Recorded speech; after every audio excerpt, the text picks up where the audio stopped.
up, everybody? Welcome to Coffee Hour. It's a Monday, getting the week started, getting the juices pumping. Got the coffee, just again, donut blend. No, actually, this is Dunkin' today. I am going to try some of that Rifle coffee that people talk about, Black Rifle. I've got some on order. I'm going to get some of that too. Going to try it out. The new family, minimalist wallet with the Code Strong logo on it. Should be available over on the website today at some point. Okay, there you go. Anyway, we got more of these people that post stuff over on these social media channels. Okay, anyway, hey everybody, welcome to our stream. And thanks for joining me. It's great to have you here as always. I know that you could spend your time anywhere. But in the mornings, if you're on your commute or you're riding or you're driving or you're going down the road and you want to have somebody to chat with or just listen to, we appreciate you joining us here on Coffee Hour every morning, Monday through Friday at 8 a.m. Eastern Time. So it's the place to be if you want to get your code, talk electrical, chat, mix with everybody. It's a place to be. Share it with other people on your social platforms. Hell, even share it with the haters. That's okay. I don't mind. Share them. Glad to have you here. Put out a couple podcasts this weekend. Make sure you check them out. A couple Bond and Ground podcasts. Put them out, so make sure you listen to those. I think we did a Let's Ask Paul podcast as well. So make sure you check that out. Again, I am a podcaster before I am a video guy. I mean, I was doing podcasts before they were called podcasts because I enjoy doing podcasts, just talking. In the studio that we have now here in Virginia, we have a separate podcast area. I am a bit remote, so haven't really had any guests come in here because I am a bit remote. But if you want to be a guest and you want to be on a show and you happen to be listening and you're in the area, I am in Louisa County, Virginia. Just holler if you're in Virginia. We're about 35 miles north of Richmond. And about, 30 miles south of Charlottesville. We're right in between. So again, love to have you on the show. If you got something you feel like you can bring to the show. We will be having Vince Delacroce in here. And Vince will be in here probably towards the end of the year.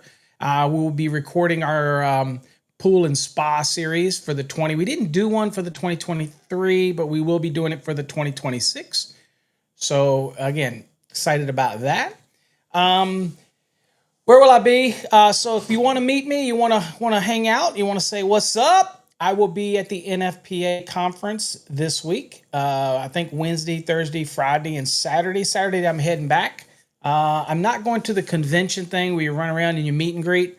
I tend to don't do many of those. Now, Nika, I like to say I'm contractually obligated to work the booth, that type of thing, and be there in case you have any questions.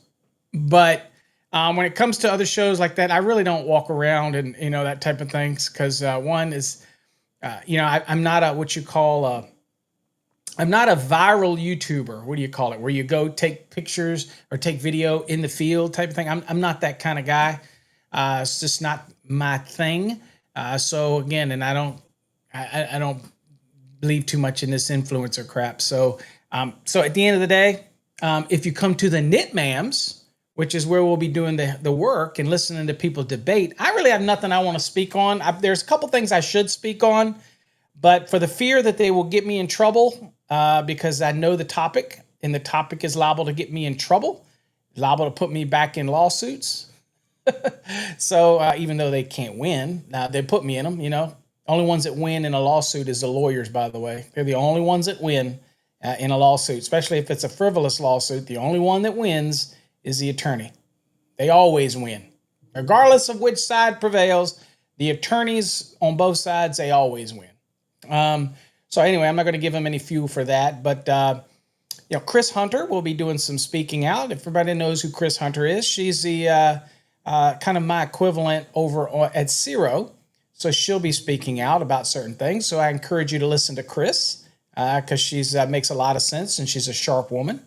Always been a sharp woman. I love women in the trade, but Chris is a little step above the normal woman in the trade. I'm just saying. Very knowledgeable. There'll be other people there, I'm sure, that'll be speaking. There'll be names that you probably heard of that'll be there for the knit mams that you probably read articles about.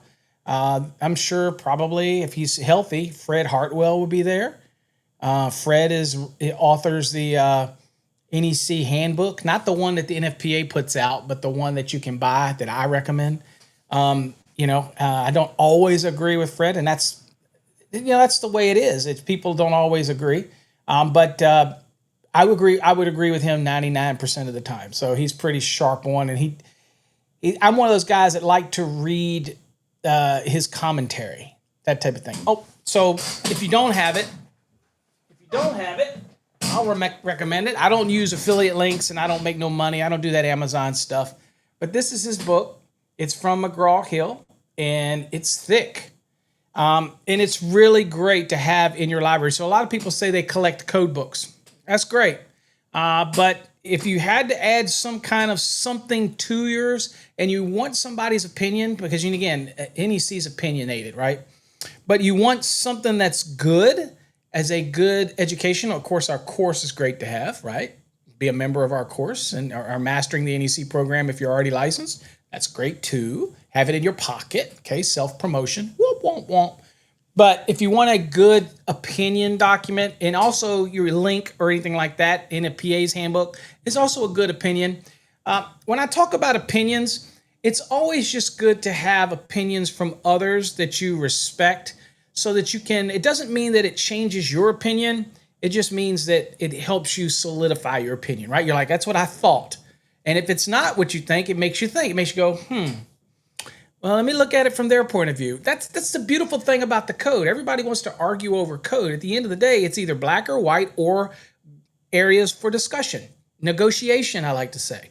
So, but anyway, great book by Fred Hartwell. He's an old salty guy, but he is very knowledgeable and have been around a long time. Kind of like Mark Odie. Listen to the things Mark Odie says and stuff like that. You definitely want to make sure you listen, okay? Because it's great stories. I'm not a storyteller, but they are. And so they tell great stories. Fred doesn't talk a whole lot unless he's passionate about something. But this is a great book. It's available over on Amazon. Again, I'm not affiliate linking. I'm not making any money. If Fred makes money, that's great. But it is a good resource to have, okay? But like with any resource, again, it is exactly that. It's a resource, okay? All right, so anyway, that's that. All right. So what do we got going on here? So I did a podcast this weekend on an article that was published over on LinkedIn, and I got the author a bit upset because of my approach.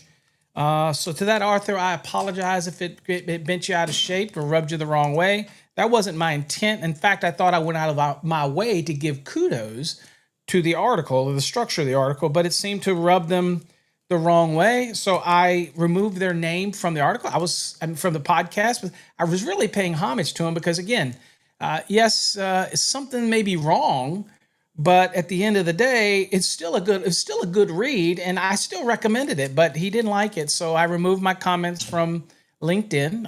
I blocked him so that my comments do not show on his thread because that seemed to offend him. He got bent out of shape. But my thing is this: if you're going to write something, folks, and you're going to put it out there for public view, the reason I'm saying this is because Angry contacted me last night and was talking about this guy that posted some pictures of his non-metallic sheath cable install. And he's so proud of it, right? I guess he's posting these pictures like he did a great job.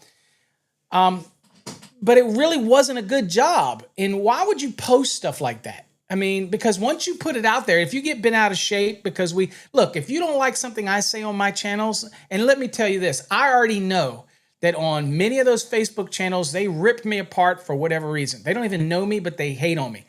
I'm okay with that. I don't go there trying to defend my honor. I don't give a crap. Okay, do what you got to do. If it makes you feel better, do it.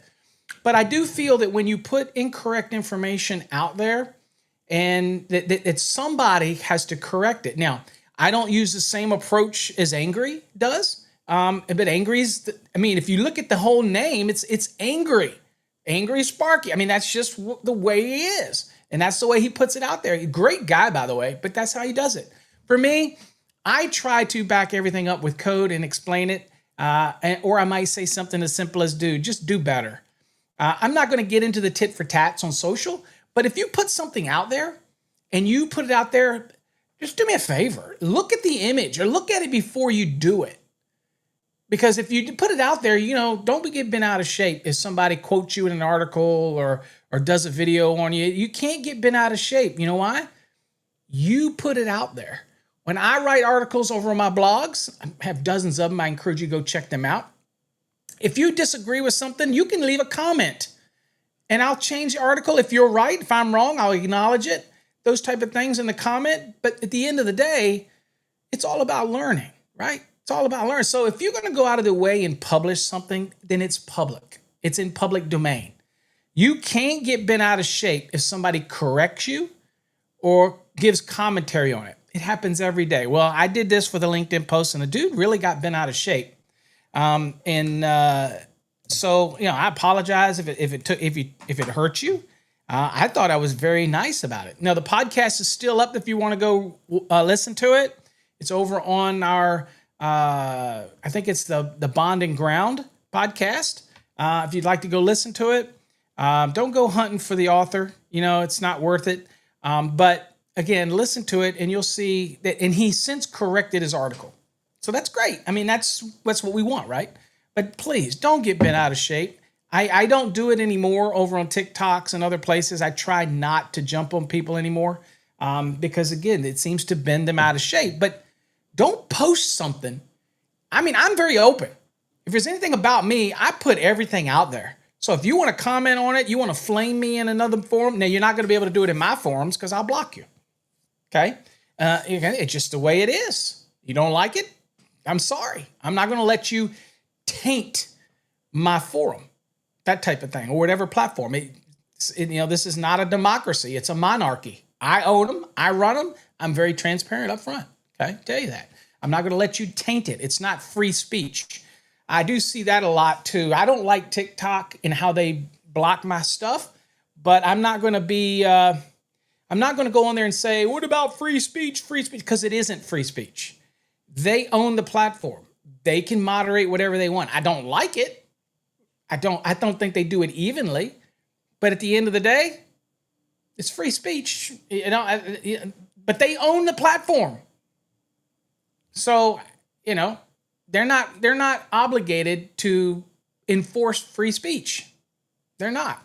I mean, people say, "Wait a minute, Paul, you should believe in free speech." I believe in free speech, but if it's a platform, then you choose to join it, you choose to sign up for it, then they have every right to restrict what gets said and what doesn't. I know people don't like to hear that, but that's the beautiful thing about America is they have the ability to do that. Now, out in the public, free speech is free speech. It should be protected, but not on forums that are controlled. Again, I don't like it. But I do the same damn thing. So I'm not a hypocrite. Okay? So just saying. I just think that it's not free speech when you ban stuff that is pretty, you're just having a communication with somebody. Hell, I'll get banned if I call somebody an idiot. Well, that's the kind of stuff I don't believe should be, blocked. But again, I don't control the platform. Anyway, and I don't go out of my way to make things, write stuff that makes people feel good. Can't coddles them. I write what I write. If you like it, you like it. If you don't, you don't. People say, "Well, Paul, you can be politically correct in how you write things and how you do that." No, I don't. I do whatever I want to do. Okay? I am 56 years old. I do whatever the hell I want to do, and people can choose to take it or leave it or go somewhere else or watch or not watch or subscribe, unsubscribe. I don't care. I really don't care. All right?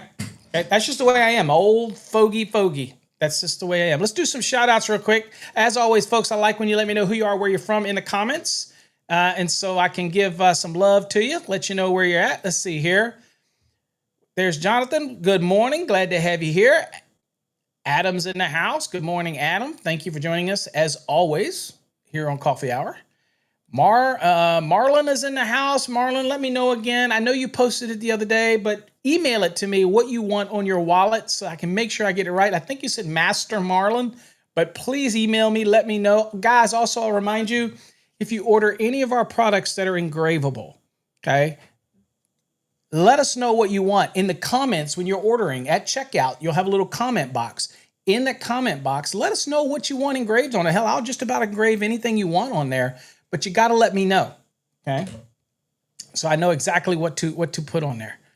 What's up, Manny? Hopefully, Manny, I was teasing you the other day. Hopefully, Manny, you got the answer to your question. No, the code doesn't require GFCI on those 30 and 50 amp pedestal receptacles because it considers them being supplied by what's called a feeder assembly. So they don't necessarily fall under brand circuit, but I kind of said that and I was teasing you, but I wanted to make sure I did answer your question because that's not like me. I want to always make sure I answer your question. So just in case, but I believe, I can't remember, I think 551.70 or somewhere in there makes it very clear what GFCI applies to. And the whole concept between that is the fact that it's usually because it's not going to be plugged in and out, in and out, in and out. Usually you put your RV, you plug it straight into your pedestal and you leave it until you're ready to go. So it's not a lot of interaction with it.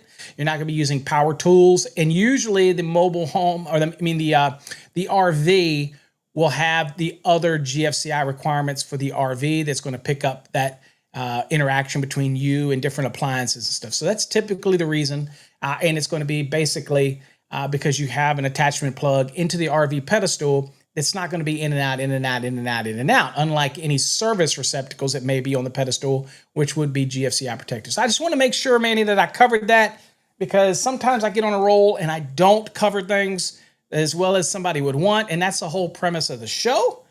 And so, again, I'm going to do better. I'm going to do better, Manny. And I love the Code Nerd hoodie.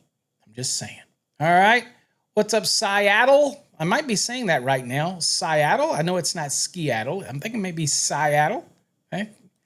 Good morning, David. My CMECP from down in Florida. CMECP, the acronym for Certified Master Electrical Code Professional.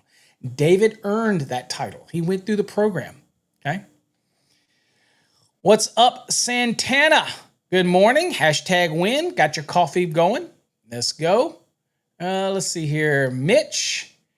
Good morning, Mitch. Glad to have you here. Going to learn some stuff today. We're going to try to clean up and finish up or finish working on stuff, the basic residential today. So we'll move through that pretty quickly.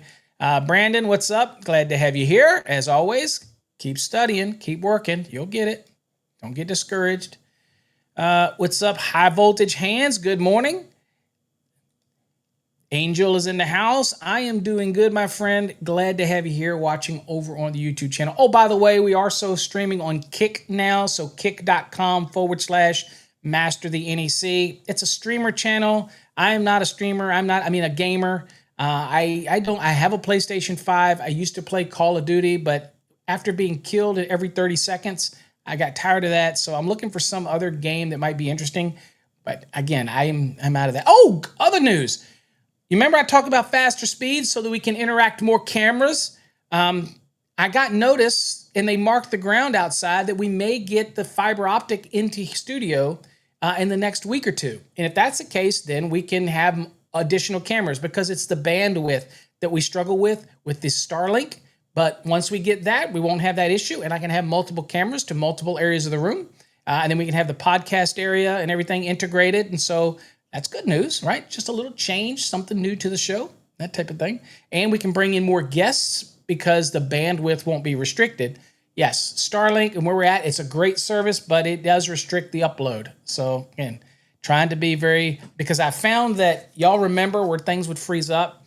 I found that it's not EV-Mux's problem, it's bandwidth and how it does everything. So I just kind of been chill. I knew it's coming, but it is coming because guess what? I got notice. So there we go. What's up, Rob? Good morning. Great day to learn. Absolutely. Monday's always a great day to learn because we come off the weekend. I know y'all all went to y'all's little parades. Some of you maybe. Did you go to your parade? Was that No King's Parade? Congratulations. You won. We still have no king. That's awesome news. Your efforts were well noted. All right. Let's see. You'll be in Vegas this week. I will be. I'm not going until Wednesday. So today and tomorrow we have coffee hour, but the rest of the week we will not. But you'll probably see some videos from me on site, but it's not going to be coffee hour each morning. So you'll get replays Wednesday, Thursday, and Friday of this week, okay, from older episodes. So, yep, I will be, but I'm not going out there. I'm not going for the convention. I mean, where the trade show part. I don't really do that stuff anymore if I can help it. What's up, Jay? Glad to have you here. I'm only going for the code part. Let's see here. What's up, Paul? Back to work, off vacation. I hope everybody did have a great Father's Day. I don't observe Father's Day for my son because he wishes me dead. But I do think of my father who passed in 2014 on October 10th. Ironically, it was right at the time that I made a decision to move to Texas. So that was a very hard decision to make, to leave my father while he was dying. But my father was a businessman as well, and he knew that I have to keep going, and I have to be. So I stayed in constant contact. But it's funny that I was actually teaching at an event when I got the news, a text of my dad passing. I was actually teaching code.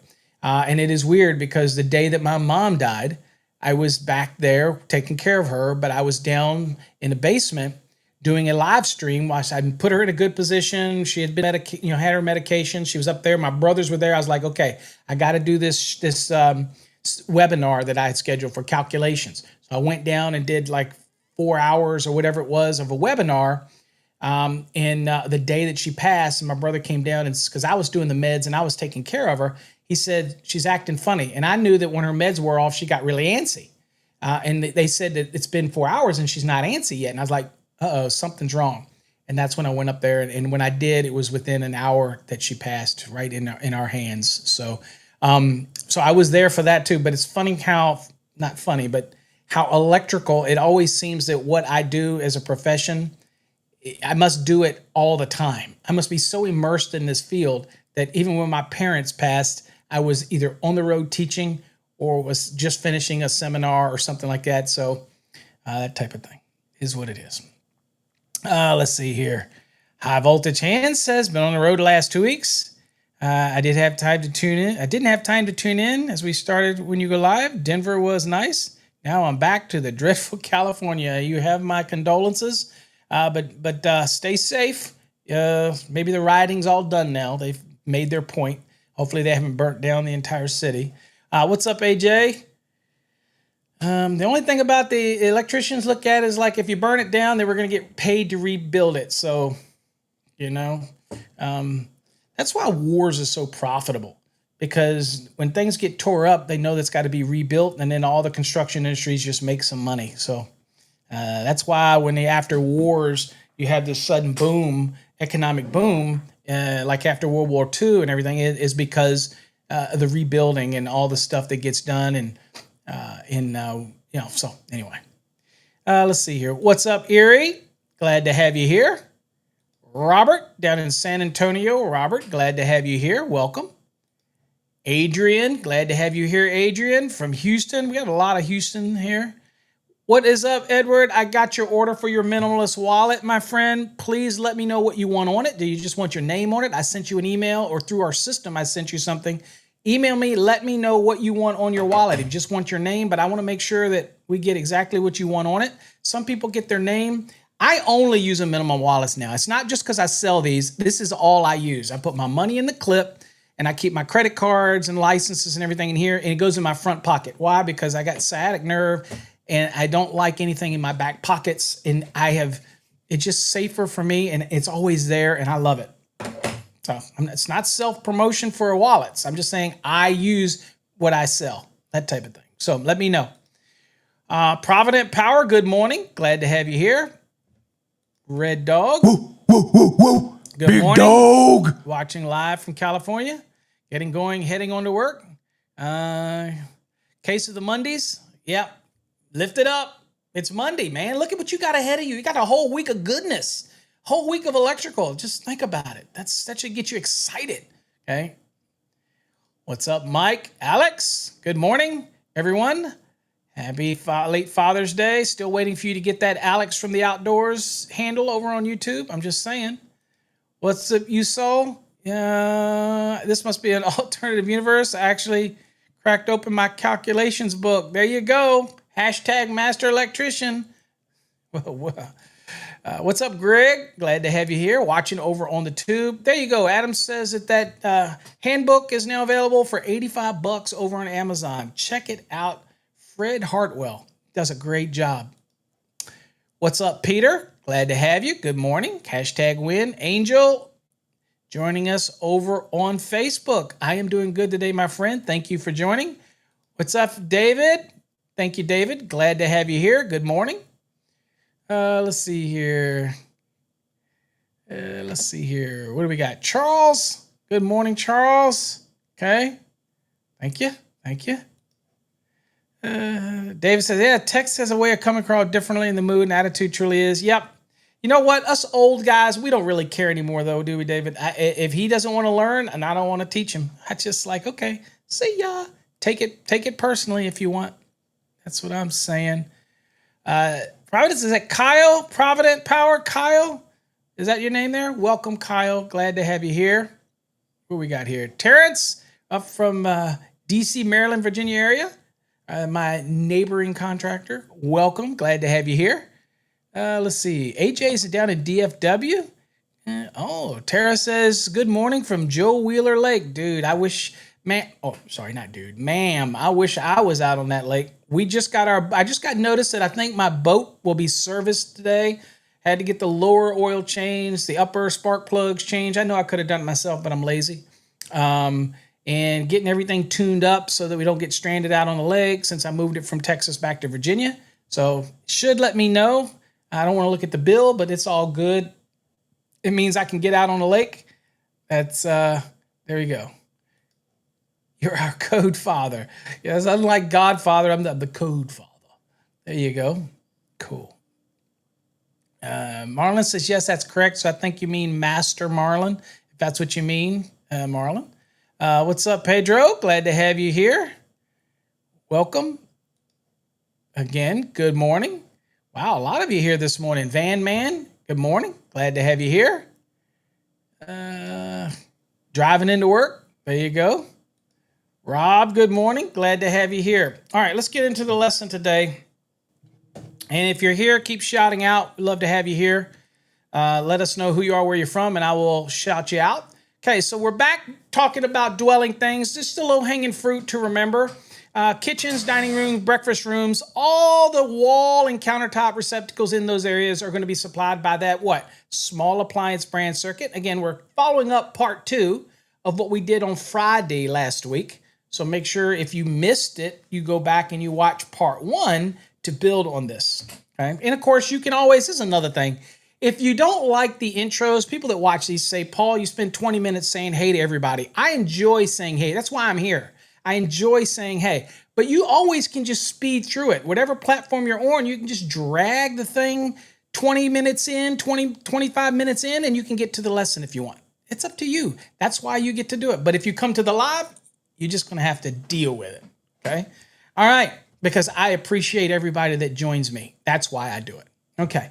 All right, so the minimum 2 small appliance brand circuits, y'all know that's required by 210.11c1, are required receptacles that are serving the kitchen countertop. So 21052b3 is going to remind us, now, this is also, since it's in 52, this is spacing. So obviously remember that we've got a bunch of rules in 210.52, right? We have the spacing requirements, and actually, I talk about that on one of my Let's Ask Paul episodes, the one I did this weekend. Talks about, somebody says, where do I find the 2-foot, 4-foot rule or 6-foot, 12-foot rule? And I explained to them, you're not going to find the 4-foot reference. You're going to find the 24-inch or 2-foot. You're going to find the 6-foot or, and you're like, okay, I can find that, but where do I get the reference to 4-foot and to 12-foot? You're not going to get it. It is basically the concept of, if I told you what the maximum distance between 2 receptacles would be and not violate the code on a countertop, if it is at no point on the wall can I be more than 24 inches, then it's logical if I put 2 receptacle outlets 48 inches apart that if I go right to the middle, that point on the wall, I touch the wall, I'm within 24 inches of that receptacle outlet, and I'm within 24 inches of that one, so I'm compliant. So the maximum distance that I can be to stay compliant is 48 inches, or 4 feet. So that's where we get the 2 foot, 4 foot rule from. Same with the 6 foot 12. If I have a receptacle and I go from a door, I go 6 feet, so that anywhere on that wall between the door opening and that receptacle, I'm going to be within 6 feet of a receptacle. And then from that receptacle, I can go up to 12 feet, so that if I touch the wall right in the middle, I'm within 6 feet of that receptacle outlet, and I'm within 6 feet of that receptacle outlet. That's what the rule means. So that's why we get the slang 2 foot, 4 foot, 6 foot, 12 foot. You're not going to find the 4 and you're not going to find the 12 in there. You have to understand the logic of the question. Maximum distance to stay compliant. That's how we get that. Okay. So I answered that on a podcast this weekend. So in case you didn't know that. What's up, James? Glad to see you here. What's up, Haas? Glad to have you. All right. Now, when you do those minimum 2 small appliance brand circuits, a minimum of 2, you could have more. Okay. It's okay to have more. But they are going to supply all of the wall and countertop receptacles that are in your kitchens, breakfast rooms, dining rooms, or similar locations. Okay, so those type of scenarios. So not only am I going to go in here, so I could have the small appliance brand. I always like to do this. I could have this small appliance brand circuit serving this side, right? But I can also have it wrap around and get these break rooms. Okay, breakfast area, right? Okay, so that would be from here. That'd be one small appliance brand circuit, and then I could go from this side and go here, and I could be this small appliance brand circuit. Okay, so I have to have at least 2. Can I have more than 2? Absolutely. Just remember, when I do a load calculation, if I have more than 2, then it's 1,500 VA each. So again, you're going to be able to use those in your demand calculations as well. But just remember that I have to have at least 2. Okay. Now, could I run a separate small appliance brand circuit to pick up the dining room? Absolutely. Does that get counted in? Yes, then that would be another 1,500 VA. You with me? Okay. All right, so all of the wall and floor receptacle outlets covered in 210.52A and all the countertop outlets covered by 210.52C in the kitchen, pantry, breakfast room, dining room, or similar area. Okay, they can call it some other funky name if the engineer or design professional wants to. But again, if it's used very similar to these locations, and they're usually kind of adjacent to the main kitchen or adjacent to the dining area, then then you could have them say that is a similar area. Okay, now a living room could be adjacent to a kitchen, but that does not make a living room an area that requires a small appliance brand circuit. Why? Because it is not similar to the activities that take place in a dining room, breakfast room, kitchen area. Yeah, can you eat in a living room? Yeah, but we have to use a little common sense. And if you can't differentiate that, then you probably should go on and move into the plumbing field because it's a little easier to understand the location stuff. Okay, I'm just saying, just saying. Okay, all right, now, so it tells us that all of the wall, all of the countertops have to be on those small appliance branch circuits, even the ones that are doing the wall spacing. So while you have your 2 foot, 4 foot spacing here, right? Once you get out here with that small appliance branch circuit, you're going to shift to 210.52A, and that's where you're going to do your wall spacing requirements, right? Okay, so no point along the wall line is more than 6 feet from a receptacle outlet. Can you be less than that? Sure, it's all a part of your design, but you got to be at least that distance. You can't be more than that distance apart. Okay, so here, I guess these are maybe these slide open or something. I don't know, but anyway, here's this measurement here. It's within 6 feet of this opening. So 6 feet of this opening. Maximum distance is 12 feet. Yada yada yada. Here, between here and here, it looks like maybe the maximum distance here is 4 feet, and then of course 2 feet from the edge of the sink here. 2 feet from the edge of the sink here. And then you can go up to 4 feet to here, that type of thing. And then here's the end of the counter. You have to be within 2 feet of the end of the counter, right? And in this little cabinet right here, anything that is 12 inches or more is going to have a receptacle as well. So there you go. Okay, so that's your spacing requirements for your kitchen, okay? All right. Hallways. Well, let's talk about stairwells first. So this is a stairwell, change elevations from first floor to second floor, from a first floor to a second floor with an exit where you'd be leaving the landing. Or you may have just stairs that go from point A to point B, from first floor to second floor, whatever. Interior stairwells of 6 or more risers, low-hanging fruit on an exam, by the way, shall have a wall switch located at each floor level and landing that includes stairwell entry. So if I have a landing and it is exiting that landing onto the floor, okay, so I not only have to have it from the steps at each end of the steps where there are 6 or more risers, I have to have a switch on the illumination that's required to illuminate the stairs, okay? Not only do I have that, but if this had steps that were going up again and this landing did not go anywhere, then I would not require a switch on this landing. But if the landing has an exit where I can leave the landing to go off onto that floor, then I have to have the switch, right? As long as I have what? 6 or more risers. So it's based on the collection of risers. Okay, so if I have the landing right here and this goes off onto the second floor, but this is a 3-floor building, then I could have steps to this landing and then steps up to another one. And if this left this landing, then I have to have a switch here, and a switch whatever the landing is at the top. Again, that type of thing, as long as it is 6 or more steps. Okay, and that is 210.70A23. Okay.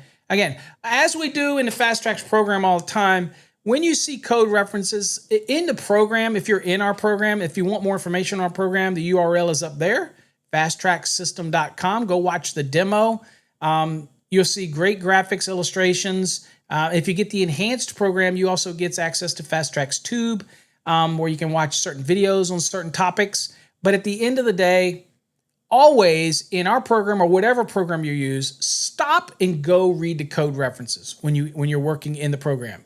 That's critical to move in and out. Okay, that's why they're there. Don't just take this. This may be actually verbatim of what's in the code, let's just say, but that doesn't stop you from your obligation to, every time you see a chevron, stop, go to your code book. Okay, that should be your thought process, and that's going to do what? That's going to help you learn to maneuver the code a little bit better. That's the whole goal, is to help you do it. All right, when it comes to hallways, y'all know this, right? If the length is less than 10 feet, then ain't no receptacle required. Now, common sense may dictate that we put one there. If it's just simply going to pop it right off the bedroom or pop it right off the lighting circuit for the hall and just, boom, go down and hit that receptacle, that makes sense to add one. But you're not required, okay, if it's less than 10 feet. Now, measuring a hallway. The hallway measures 10 feet or more in length, must have at least one receptacle outlet in it. Okay? Now, this is funny because people think when you see the term one receptacle outlet that they mean that it must be a duplex. Now, that makes most common sense. We're going to put a duplex. But we're really talking about the receptacle outlet, and that is the box where you're putting the receptacle in it. That's what becomes a receptacle outlet. The receptacle itself is a device. So I could put a simplex in there in honor of James. James is here, Mr. Simplex. I could put a single in there that kind of would look funny in a hallway. I mean, I think it would, to see a simplex there. I would think it's something special if I saw a single there. So probably going to be a duplex, but that's okay. It doesn't matter. But a duplex is actually 2 devices. Okay, one device with 2 receptacles on it. That type of scenario. So anyway, one strap. Okay. All right. Anyway. So here's your measuring your hallway. So this one is 9 feet 11 right here. That would not require a receptacle in here. Can you put one in? Absolutely. Do I have to add any additional load calculation for this? People ask. No, it's covered in the 3VA. You're okay. Just pop one in here. You can come off the lighting circuit that's in this hall. You can come off the bedroom circuit if you want. That type of thing. That's fine. Okay? Not a problem. Now, what about a hall that's curved and you may have an exit, an entry to a room here, and it goes around a corner? Well, these are easy because you're going to use the center line and where they intersect. So you're just going to measure from here and it intersects center line, and then from here, center line. So you measure this entire length. Okay.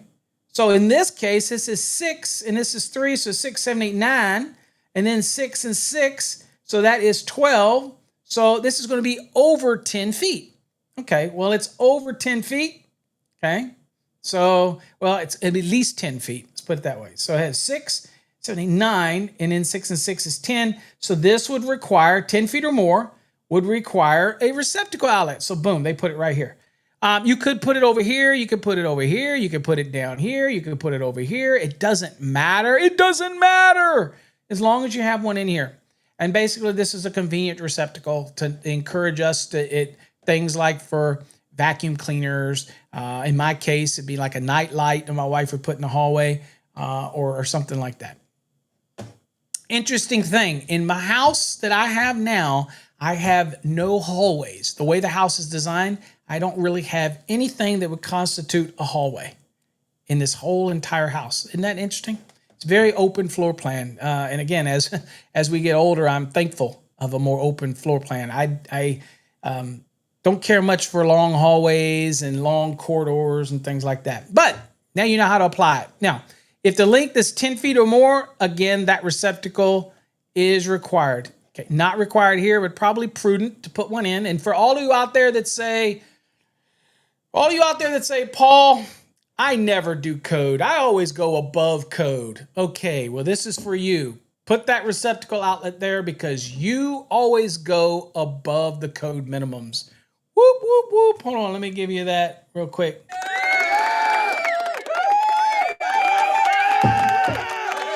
You do you, boo.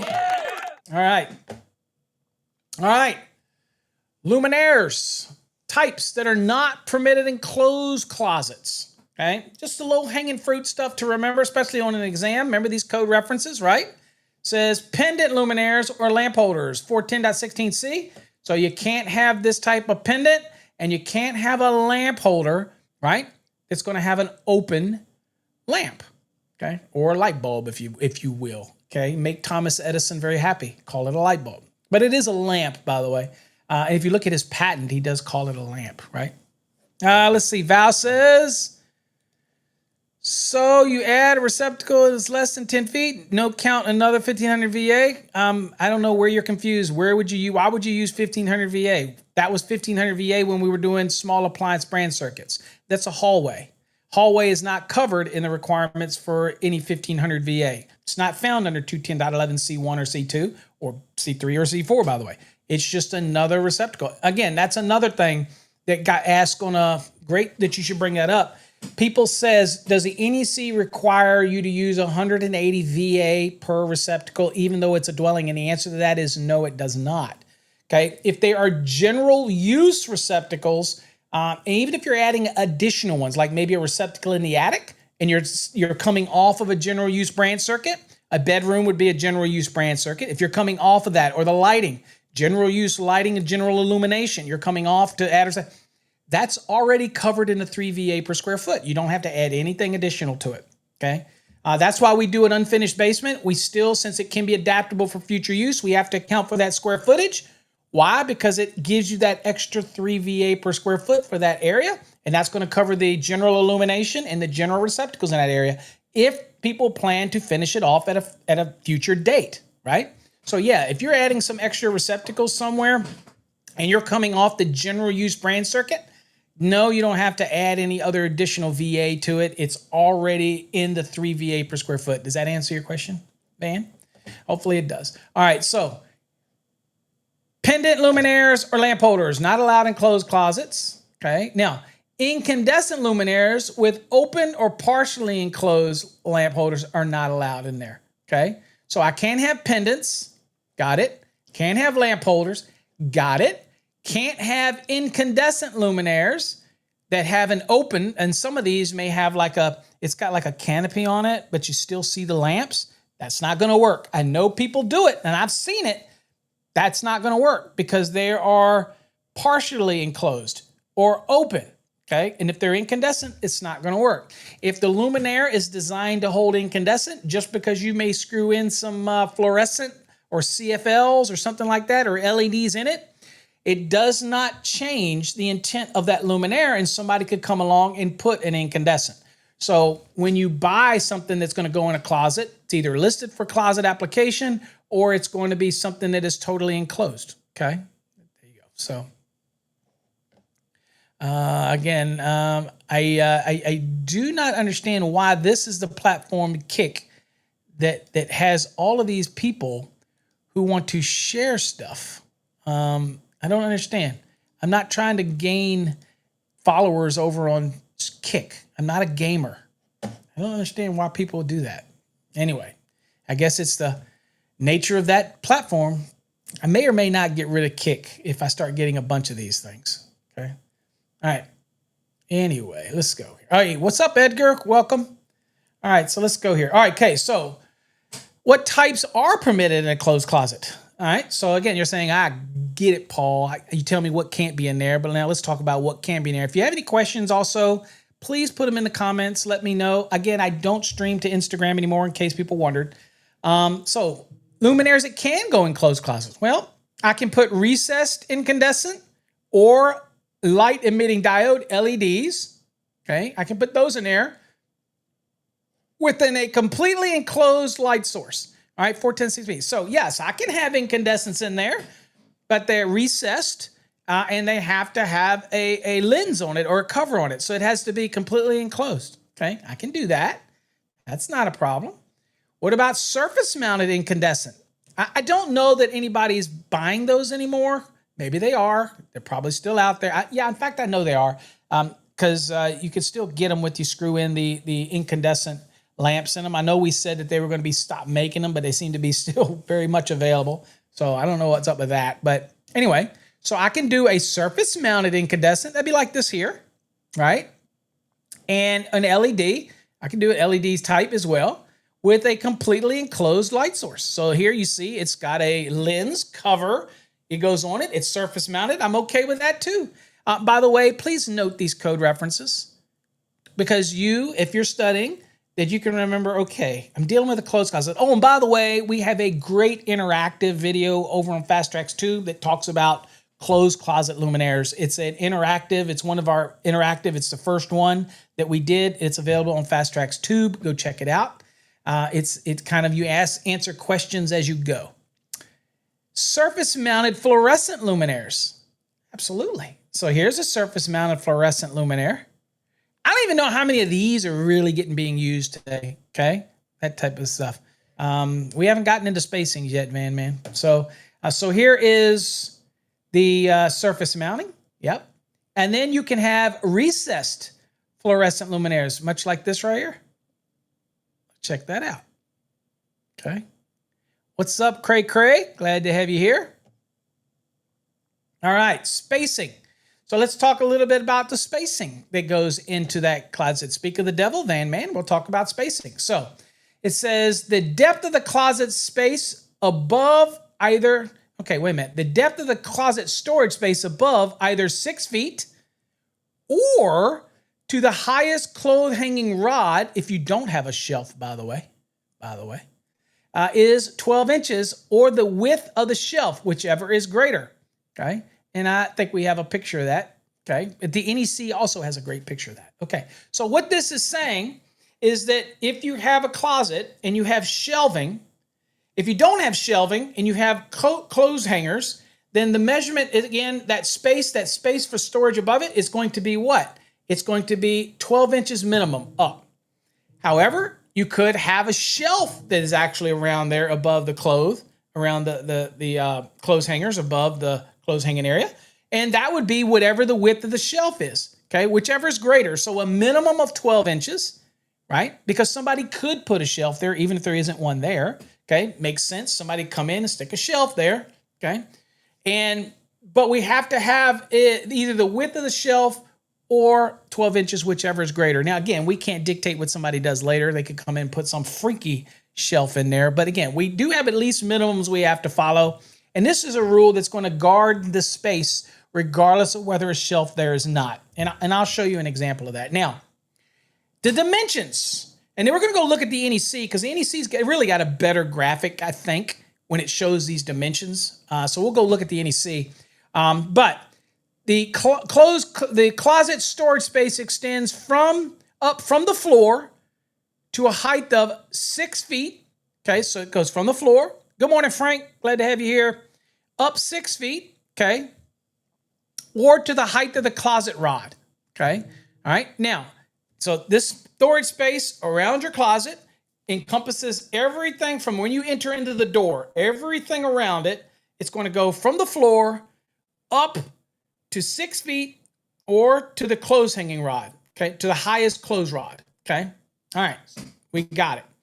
I don't see many rods that are higher than 6 feet. That'd be huge. But again, there's some shirt hanging rods and stuff that maybe you get some of these custom clothes closets. You know, I've seen some. This guy in Oklahoma.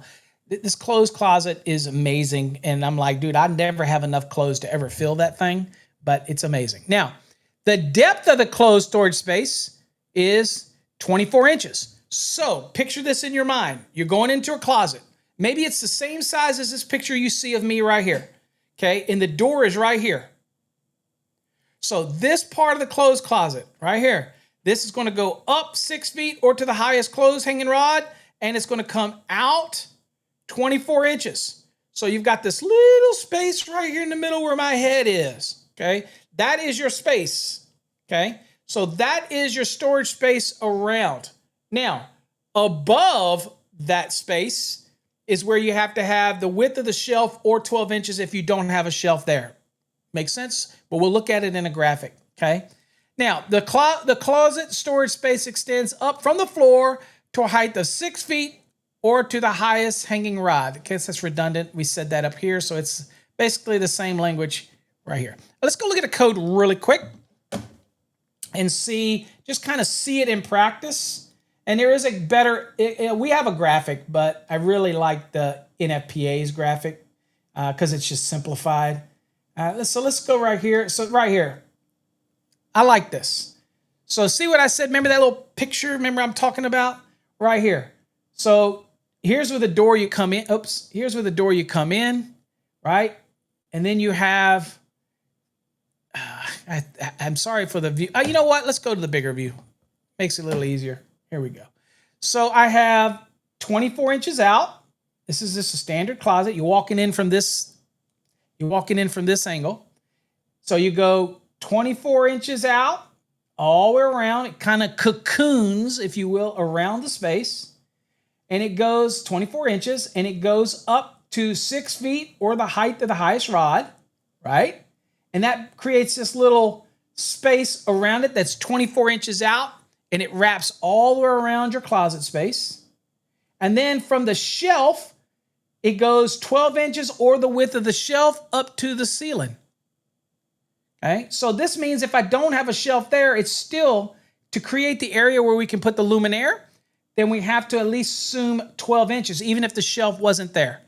If a shelf is there, then we have to take the width of the shelf into consideration, and it may be greater than 12 inches. It may be a 16-inch shelf. Well, that's just going to reduce the amount of space you have in here. And why is that important? Because this extends up to the ceiling, and you're going to use these planes to measure off from where you can have luminaires in this space, okay? So that they don't come in contact with this storage area, so that people will be storing all kinds of stuff up in there, you know, their hats, their shoes, their whatever, you know, blankets, whatever. So again, got to have those spaces. So this is pretty decent depiction. So let's talk about the various luminaires. So here you just kind of see the layout here. Okay, so see this one over here on the left? I'll zoom in real quick so you can kind of get a better idea. So see this one over here? So you've got multiple rack locations, rods. So here's the rod, highest rod. Okay, so you got 6 feet or to the highest rod, right? It comes out 24 inches, right.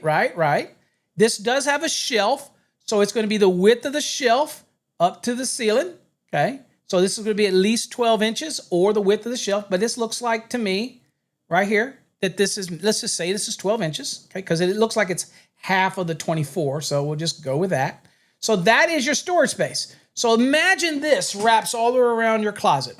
Putting your luminaires in there. Okay, so here is a recessed incandescent. Here is a surface-mounted incandescent. We'll use that. Could be a surface-mounted LED, but we'll just go with the obvious. A surface-mounted incandescent, it's all enclosed, right? Here you see there's a lens on this one right here. Okay, not just the lamp, but there's a lens on it, okay? And then here is our surface-mounted fluorescent. Okay. Don't know, do we see those anymore? Do you guys doing those anymore in even the fluorescents in closets? Are you still putting the surface? I know you put them sometimes on the back of the door. I do have one in my house over top of the door, that type of thing. And so, because that's right in the center where, and then of course over here, we have showing you a recessed fluorescent up in there, okay? All right, so you're just seeing some examples right here. Here's the storage shelf. Now, this is an example where it is in the middle of the room, okay? And so you still have your rule where you're going to have up to your rod, right? You've still got your storage space, okay?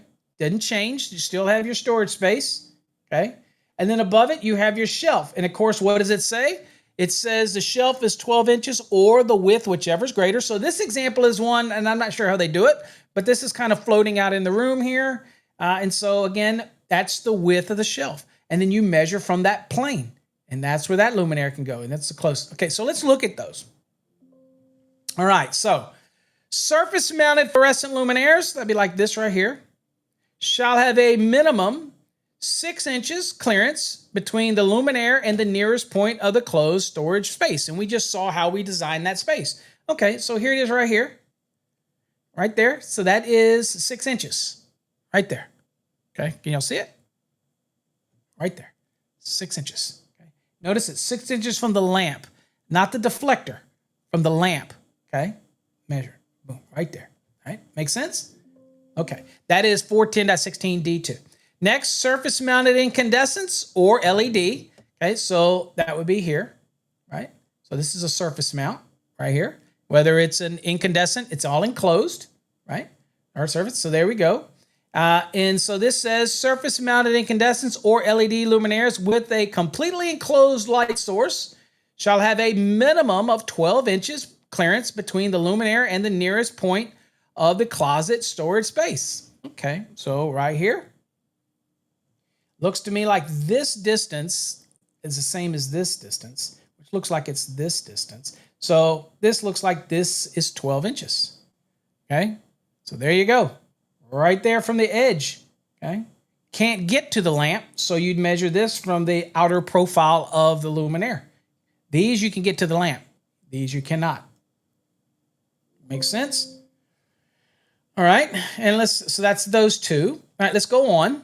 Okay, so the next one, it says, okay, well, what about that recessed incandescent or recessed LED luminaire that has a completely enclosed light source? Means it's covered, it's lens on it, and everything. So the lamp is inside of it. You got a frosted cover or a clear cover or whatever you got. You don't just see the lamp itself, okay? All right, if that's what you got, then this one says, and this is the one we're talking about right here, okay? It'd be LED with a cover on it, incandescent with a lens cap built on it. Most of those LEDs are already going to have a cover integrated with it anyway, so it's kind of a no-brainer. All right, so it says recessed incandescent or LED luminaires with a completely enclosed light source shall have a minimum 6 inches clearance between the luminaire and the nearest point of the storage. So this is why you see right here, this is a reduced distance. This is only 6 inches. So yes, you can have incandescents in there as long as they have a lens cover on it, okay, protective covering, or the recessed LEDs, and they typically will be designed, if they're the puck or the slim ones, they're already going to have a built-in lens where the LEDs are encompassed as part of the actual assembly. It's already built into it, so it takes care of itself. But the code doesn't assume that. That's why it says it the way it says it. But most of these manufacturers already take care of all that good stuff. Now, recessed, the last one, these fluorescent right here, the recessed fluorescent luminaires, again, they are fluorescent, the same. They shall have a minimum of 6 inches clearance between the luminaire and the nearest point of the storage. So that is the last one right here. So this is a recessed fluorescent. And again, you go from here. Okay, that's the profile. Measure over. And this is where you'd measure your 6 inches. And you're perfectly fine. Okay? Makes sense? Any of that, question any of that, please ask now or forever hold your peace. Okay, so for a closet with access on both sides, so this is what we're talking about here, where it's actually a big closet and you can get to this space on both sides. It says, for closet with access on both sides of the hanging rod, the storage space shall include the volume below the highest rod extending 12 inches on either side. So that's where you get your 24. So in this scenario, you can get to this storage space because of both sides. Maybe there's just a way this closet is made. Bigger closet with 2 openings, and you have the sidewalls, and then you actually go in and you can get to each side. So maybe it's a closet with 2 doors. You a wraparound, whatever it is, I don't know. But in this case, from the rod, you make sure that you go 12 inches out, 12 inches out. That gives you the 24 inches. That's typical space for hanging garment, and that's fine. And remember, the shelf is based 12 inches or the width, okay? 12 inches or the width. Dude, this guy is relentless, okay? Obviously, the block doesn't work, but I think what we're going to do, I think I'm going to get rid of Kick, guys, because this seems to be nothing but troublemakers on Kick. They're nothing but trying to get people, and I don't know of any way to block them, to be honest with you. It doesn't allow. See this kind of crap? I know I'm giving it credence to show it, but I don't want your followers, okay? That type of thing. Anyway, I don't even know how I would block somebody like that. So interesting is if I go here, this is funny. Let me go to my channel real quick. See if I can even block an individual. I don't think I can. Yeah, I don't think you can. Yeah, you can't. You really can't block anybody. That type of thing. So that's a problem with that platform, is that let's see here. You really have no way of blocking anybody. That type of scenario. That's kind of funny, because it would be nice if you could block people, but you really can't. Yeah, actually you can. Hold on. Let me see if I can block this guy. Let's see if I can block him. Hold on. I'm just playing around, guys. So just bear with me. I'm going to see if I can block somebody. This would be whether or not I, keep a platform or not, that type of thing. I'm always interested to see how this works. Let's see here. I'm sorry, guys. I mentioned I'm not used to this. Platform, so I'm just trying to see how I would block a user. But it's like it doesn't let me, so they know better. So these folks know better and how they do things, that type of thing. So anyway, where was I? I'm sorry. I take you off of my topic. I let somebody like that. That's what they wanted. They wanted to get me off of the topic. All right. So anyway, where you go? There you go. I noticed your channel. There's another one on there.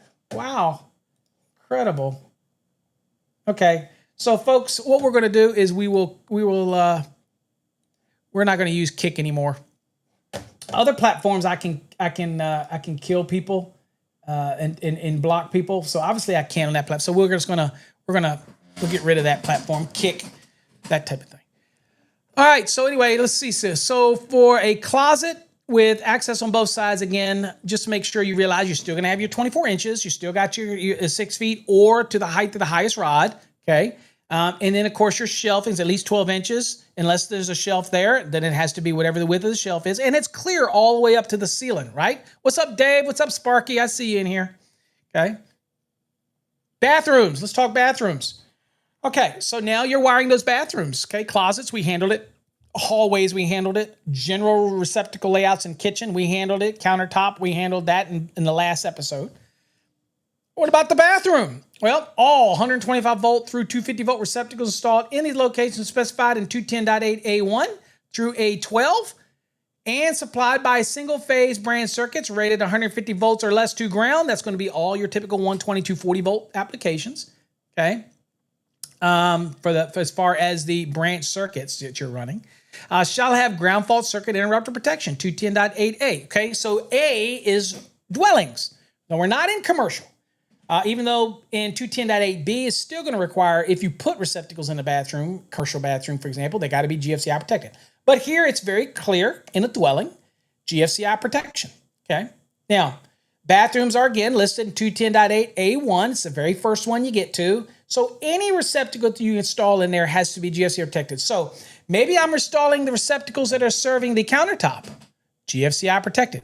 But maybe I'm installing a receptacle in there for whatever reason because the code will allow me to run additional circuits to this bathroom.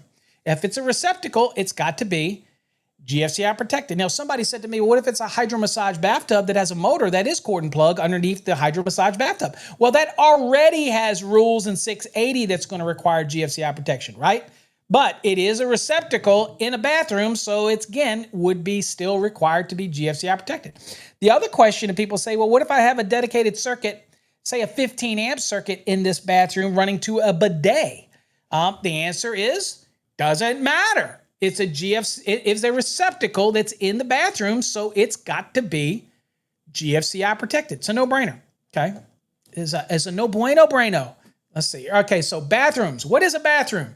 Now, this is important for code folks because you don't always have a bathroom. Now, you might have other rules that require GFCI protection, but you don't always have a bathroom. Why? Well, because of the nature of how things are split up. What is a bathroom? Well, we have a definition in Article 100, so this should make it a little easier. An area includes a basin, sink, it's basin, with one or more of the following. Now, we have this question on our exam prep all the time, and I'm going to tell you, I ain't lying. Probably, and I'm not hating, I'm saying probably 80% of the people get this question wrong when it's really obvious, right? Is that in a bathroom, for example, in order to be a bathroom, then we have to have two elements, at least two elements. So I have to have a sink. That's the first element. Got to have a sink. So when I asked you this question in the exam prep, we're just trying to make sure you're reading the question. And we do that a lot in our program. You may not recognize it. Other people don't do this. We do. We'll put stuff in there. We might ask you for inches when something listed in the code is in feet because we want to make you convert it. Why are we doing this? Because I don't believe in exam prep programs that we just sell you a video or we just sell you stuff and you just mindlessly go through it. We are constantly trying to make you think. So I want the answer that answers the question. So in this scenario, what constitutes a bathroom? Well, many people will put toilet and urinal or tub and toilet or that type of, but they forget that the sink is the critical component. You have to have a sink to be a bathroom. I've got the sink and it has to have one or more of the other. So it's a sink in a toilet, a sink in a urinal, a sink in a bathtub, a sink in a shower, a sink in a bidet, okay, or something similar. The reason we have similar plumbing fixtures is because the industry is coming up with other things. If it takes number one and number two, then it's probably going to be a similar plumbing fixture as one of these listed. I'm just saying. So at the end of the day, it's a catch-all. Again, because I liked how that sounded. If you take a number one or a number two, then it's probably going to be a similar plumbing fixture as one of these others that got mentioned. I'm just saying. Okay? All right. So anyway, so you could have an area that is basically has a shower that does not have a sink and is not a bathroom. But in the National Electrical Code, 210.8A is going to cover bathtubs and shower stalls so that if you have any receptacle within 6 feet of it, it's going to require GFCI protection on those receptacles as well. Anyway, so we got you covered. But it's so important because when it starts making references in the code to bathroom, well, we really do need to know what a bathroom is because those same rules may not apply to other receptacles in other areas that may be more than 6 feet that aren't technically a bathroom, okay? Maybe a powder area, that type of thing. So again, critical. Now, AHJs will say, look, if I go through a doorway and I go into an area that leads off from a bathroom, or even if it comes off and it branches off into two separate rooms, if I enter into an area that qualifies as a bathroom and these other areas that enter off may or may not qualify as a bathroom, may have a closet, or you may have another area, a powder room, the next question that the AHJ, and again, I can't define this for you, is that room or is that area considered a bathroom? Well, my personal belief is if I have a doorway threshold and you enter in and it breaks out and goes into separate rooms that do not have the elements to qualify as a bathroom, then I don't consider them a bathroom. I consider the area that has the sink and the toilet or the sink in the tub or the sink in the urinal, I consider that area. That's why it says bathroom is an area, okay? So again, some people can disagree with me, and that is perfectly fine to disagree with me. You do you, boo. But I tell people, if I've had these big homes where you go into this area where it leads into what's a bathroom, but then it has these very nice rooms that go off of that are past that entry, and that's a very big and nice clothes closet. I'm not going to consider that part of the bathroom. It has a doorway, it has a threshold. I'm going to do that differently. No different than if I'm walking down a hallway and I turn and go through that threshold into a bedroom. I'm now in a bedroom, okay? We have to use common sense. We do. So, does everybody use common sense? Probably not. But, I mean, we got to try. Also, it says one or more lighting outlets controlled by a wall switch are required in a bathroom. Okay, so kitchens and bathrooms and stairways, for example, are areas where switching is required by a wall switch. In bedrooms, for example, I can, in lieu of a switched lighting outlet, I could switch a receptacle. Okay, so, I mean, I have options. I don't have those options in a kitchen. I don't have those options in a bathroom, and I don't have that option on a stairway where I've got to illuminate the stairway. Okay, those have to have switching devices. Okay, so again, and I'm going to say that the reason is in the bathroom is if somebody turns the light off or whatnot while you're shaving or doing something that you would kill yourself. I'm just saying. That's probably not the reason. Okay, but I'm just saying. All right. All right, so what about in that bathroom? What about the receptacle for that sink? All right, so that work area, that basin area, okay? All right, so the code says I have to have at least one receptacle be located within 3 feet of the outside edge of each basin or lavatory. 210.52D. Now we'll go look at that just because we want to work our way back in the code a little bit. So I'll go to 210. These are low-hanging fruit stuff as well, folks, on an electrical exam, okay? So I'm going to go down to 210.52D just so we can look at it right here. So here's the bathroom, okay? Here's the bathrooms. Oh, and by the way, you notice this is under .52. I've told y'all this is the Holy Grail, and where you're looking at receptacle placements and where they got to go and spacing and all. Just remember, .52, the Holy Grail of placement, okay? So it says at least one receptacle outlet shall be installed in bathrooms within 3 feet of the outside edge of each sink. Now, when people read that, they literally think that if I had a double sink, like this sink here, and I had another one right here, let's say, and ignore all this distance. If I had 2 sinks here, they literally think that I'd have to have a separate receptacle for each one of these sinks. So if I had 2 sinks, I have to have 2 receptacles. That is not true. So this one's just requiring at least one within the outside edge of each basin. Well, if this one is within 3 feet of the outside edge of this basin, and let's say there was another basin down here, it's not within 3 feet of this one, then it would require another one. But if this one receptacle, even if I had multiple basins, if the one receptacle, okay, is within 3 feet of both of those basins, boom, bam, thank you, ma'am. I don't have to install any additional receptacle outlets. I'm done. Now, can you install more? Absolutely you can. Absolutely you can. But you're not required to. If that receptacle outlet, okay? There you go. Jonathan, he's in our Fast Tracks program, and Jonathan just went through Unit 6, and all of this should be emblazoned in Jonathan's mind right now. He's like, all of this stuff now is like, geez, I learned so much in Unit 6, that you don't get by doing exam prep questions. You don't get by some of these video courses where they just kind of touch the surface. Our program goes deep, and it should be emblazoned in your brain by the time you move through Unit 6. And if not, go back and do it again because you were going through it too quick. All right, so there's that at least one, right? And so that's 210.52D, right? What's up, Poppy? Glad to have you here. All right, now, bathroom receptacle outlets shall be supplied by at least one 120 volt, 20 ampere branch circuit. That is 210.11C3. Oh, and by the way, remember that 3 VA per square foot that we were talking about to determine how many branch circuits we need? Guess what? We don't need to figure any more math. No 1500 VA. We don't need to do any of that. These are all covered in that 3 VA per square foot. So if you want to put another one in here, you go for it. Do I have to add something to the calculation? Absolutely not. You're perfectly fine, okay?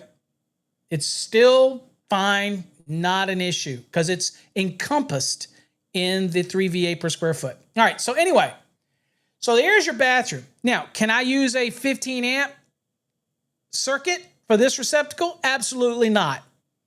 Has to be a 20 amp because it says at least one 20 amp, okay? Now, can I have a 15 amp receptacle in this bathroom? Okay, here's where people lose it. Ready? Can I have a 15 amp branch circuit to a receptacle in this bathroom, or does every branch circuit that runs to a bathroom have to be 20 amp? The answer to that is, are you ready for this? Are you ready? Are you ready? Are you ready? Hold on, let me get it ready. Yes, you can have an additional branch circuit in a bathroom. Yes, it can be 15 amps for like a bidet or for a specific application or specific use. Yes, you can. All right, enough of that. So if I want, but the one that serves the countertop, that must be 20 amp. Have additional branch circuits in there? Absolutely. And here's the funny part. You've been doing this for years because when you run an individual branch circuit through a hydro-sized bathtub and you're running it to the motor, you're running that circuit in the bathroom, aren't you? Okay? Get what I'm saying? Anyway. So, all right. So anyway, there we go. We got it. Creepy code. All right, so there you go. So can I have additionals? Yes, I can, but the one that serves the countertop has to be the 20, and no, you don't have to add any additional VA to that calculation for the load calc, okay? It's already encompassed. All right, so let's talk about a discussion question here. Provide examples of the types of equipment that may be utilized in a dwelling unit bathroom and discuss why a 20 amp circuit is required. Well, one of the most common applications used in a bathroom is for hair dryers. Not for me, okay? And probably not for many of you. But for my wife, or if you have other people that are blessed with hair, and I might have been blessed with hair back 35 years ago, but that has since lost that blessing. So people that use hair. Now, I will use a razor in there, but of course my razor is cordless, right? But here's an interesting thing. This is more information that you need to know. When I get all scruffy like this, I do not use a razor. I use my hair, my clippers. I just knock it all down first, right? Just a pure razor. I knock it all down first, and then I use the electric razor. Does that make sense? How many of you do that? Give me a hell yeah. When you get scruffy like this because you're a lazy fat guy, then what you do is I just knock this down. I do not let that little cordless try to rip through all this because it'd be painful. It'd be like, no. I'm going to use the same razor. I clip on a number 1 and do this, right? And that's it. I do my own hair, by the way. I'm not on my tightwad. It's just like there ain't a whole hell of a lot here. So it's just easy. And I don't want to go bald yet because I got a little bit here, okay? But anyway, so that's what I do to knock it down, and then I use the razor. It makes your razor blades last longer, that type of thing. I'm just saying that's what I do. I don't know what you do, but that's what I do. All right. So any rate, that's a common appliance as a hairdryer. So some hair dryers have a rating of 2,000 watts. Some have 1,500 watts, 1,600 watts. Okay, whichever one, whatever puts out the most heat. Okay. So if you get your wife a 2000 watt and for some reason it trips something, then you're probably going to Walmart and buying one that's like 1500 watts or 1200 and say, you know what? Yeah, baby, it takes you a little longer, but I'm just saying. All right. Now, to find out what the amps that thing draws, obviously 2,000 watts divided by 120 is 16.67 amps. Obviously, that would have a problem with the 15 amp, okay? You know, what is with you, Poppy, and your king? What are you talking about? What are you doing? Are you talking about the parades? It was successful. We don't have a king, okay? But we still have a president, and whether y'all like him or not, he's still yours. Am I going to be? I'm going to be king of the U.S. Boy, the whole U.S. would go to hell if I was a king. That's for sure. All right. So let's talk a little more about this bathroom circuit. So look here. It says a branch circuit that is providing power to the bathroom receptacle. Okay, we're talking the countertop one, the one that's serving the countertop or work surfaces or desktop or surface tops in the bathroom. That is required to be at least 20 amps. Okay. And of course, it has to be within 3 feet. You have to have one at least 3 feet. Can you have other ones? Yes, but I have to have at least one that is within 3 feet of the outside of the basins or the sinks. Got you. We already covered that. Now, it says a branch circuit provides power to the bathroom receptacle may also provide power to other equipment, such as lighting and exhaust fans, but only within the same bathroom. So people ask me all the time to say, hey, Paul, what if I got a single apartment or single dwelling and I have one bathroom? I grew up in a house that had one bathroom, 3 boys, one bathroom. Okay. And that scenario is I have an exception where it says, you know what? I'm going to let you run that 20 amp branch circuit. And rather than force you to put another branch circuit in there to cover the lighting, I'm going to let you use that 20 amp branch circuit. And I'm going to let you pick up the lighting and the little exhaust fan that may be in there or not. I'm going to let you put all that on. That's the exception. I'm going to let you put that on the same circuit. But here's the caveat. That circuit can't leave that bathroom. That's it. So when it comes to that bathroom, it has to stay in that bathroom. It can't loop out to another bathroom. Okay? Now, that's if you want to use the exception. If my lighting, for example, in that bathroom is coming off my bedroom, right? And then the only branch circuit I'm running is to that receptacle. If I did have another bathroom, then I could go from that receptacle and loop it to the receptacle in another bathroom. As long as I'm not picking up any other lighting, as long as I'm just doing the receptacles, then the code is okay with that. But if I want to run a single circuit to that bathroom to serve that receptacle within 3 feet of the basin, but that circuit's not going anywhere else out of that bathroom, can I also put the lighting on it and even power the exhaust fan? Absolutely, I can. And that's what it says in the code under the exception. Okay? All right. So here's an example right here. Here's that 20 amp circuit. It's doing that bathroom GFCI protected receptacle. Boom. Okay? It can do other receptacles in that bathroom. It can do the lighting in that bathroom, that type of thing. Just be careful because you could have a heat light combo or you could have another receptacle that's supplying another load. Then you got to be careful about loading depending on what's plugged in. Then you got to worry about requirements of 210.23 and all that kind of stuff. So just be careful, or 210.21. I can't remember. But you have to worry about those scenarios because that would be additional loads. But in general, yeah, I can pick the lighting up as long as that branch circuit does not leave that bathroom. Okay. Now, what about down here? This 20 amp circuit. Okay. There's the bathroom GFCI receptacle. Got you. And 2 other receptacles in other bathrooms. Absolutely, you can do that. I just talked about it. But you can't pick up any of the lighting. You can't pick up anything else. Only the receptacles used for bathroom receptacles. That's it. That are to meet the requirements within 3 feet of the outside edge of the basin. Those are the only ones that you're picking up. Okay. You have options. You have an exception. And this exception is for those very small homes that may have that one bathroom. Or maybe you're the kind of guy that goes, you know what, I do this in all my bathrooms. I might have 3 bathrooms, but and all I have is an exhaust fan and a ceiling light or a vanity light, and I've got the receptacle. Well, maybe you're like, dude, I'm just going to run that 20 amp circuit to there and pick up everything. And maybe I'm going to do that to the other bathroom. I'm going to run a 20 amp. I'm going to pick up everything. That's fine. You can do that method. That's using the exception. Just make sure you don't leave that bathroom. Okay. All right. Well, let's talk about the lighting around areas where you may have the shower, the tub, and all this other good stuff. Okay. All right. So, or, I haven't seen these sunken tubs, to be honest with you.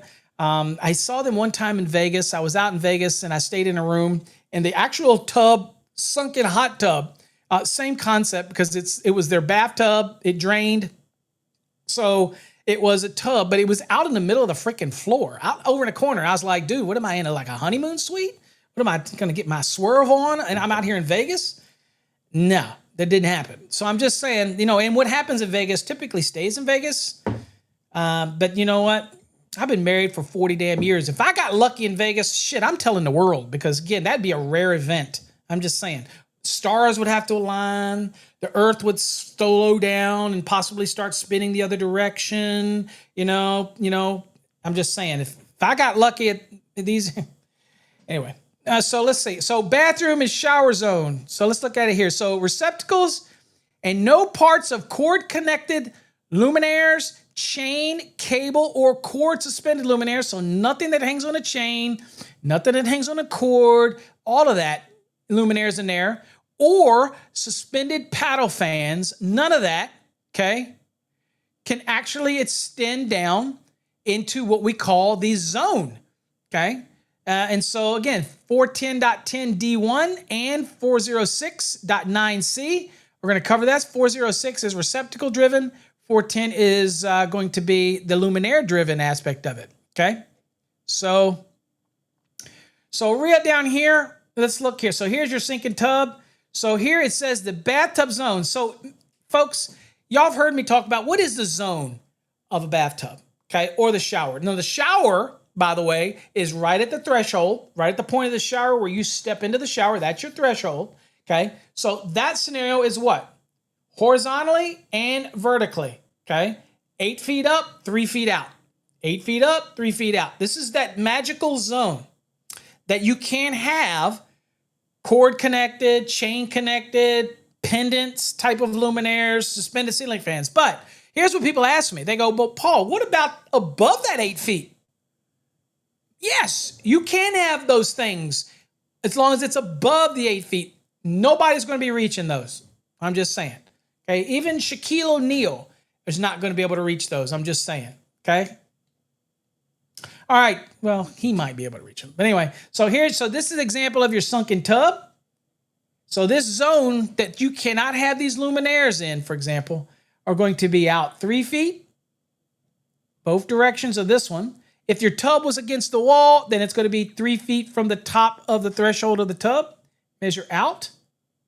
And it's going to go up 8 feet. So it says the bathtub zone measured 3 feet horizontally and 8 foot vertically from the top of the bathtub rim or shower stall threshold, and includes the space directly over the tub. So that should go without saying. But even though it measures 3 feet out and 8 feet up, this stuff is a given, because this is directly over the tub area. Okay, so that's why it says it that way. So this is no bueno, but could you move it up here further? Yeah, that'd be fine. As long as it's above that 8 foot zone, 3 foot and 8 foot. This is the magical no-go zone. Now remember, if the tub's against the wall or the shower's against the wall, then you're just measuring from the shower or from the tub out and up, and you're measuring the space above the shower or above the tub as well, okay? Let's see here. Okay, so here is the other one. So in bathrooms with less than the required zone, shall be permitted to be installed opposite the wall. So this one right here refers to, what if I have a small bathroom? Okay, what if I have a really small bathroom and I have my sink? Now this one is big, but what if this space, this countertop with this receptacle, what if it was right here? So what if this whole wall was just moved in right here? So I can't get 3 feet for this receptacle, right? Well, the code says, look, I will let you be less than 3 feet for this receptacle even though it would be in this zone, but it has to be installed what? Opposite of the bathtub rim. So it has to be opposite of it, okay? So if this was moved in here, then it would have to be on this wall right here, opposite the zone, okay?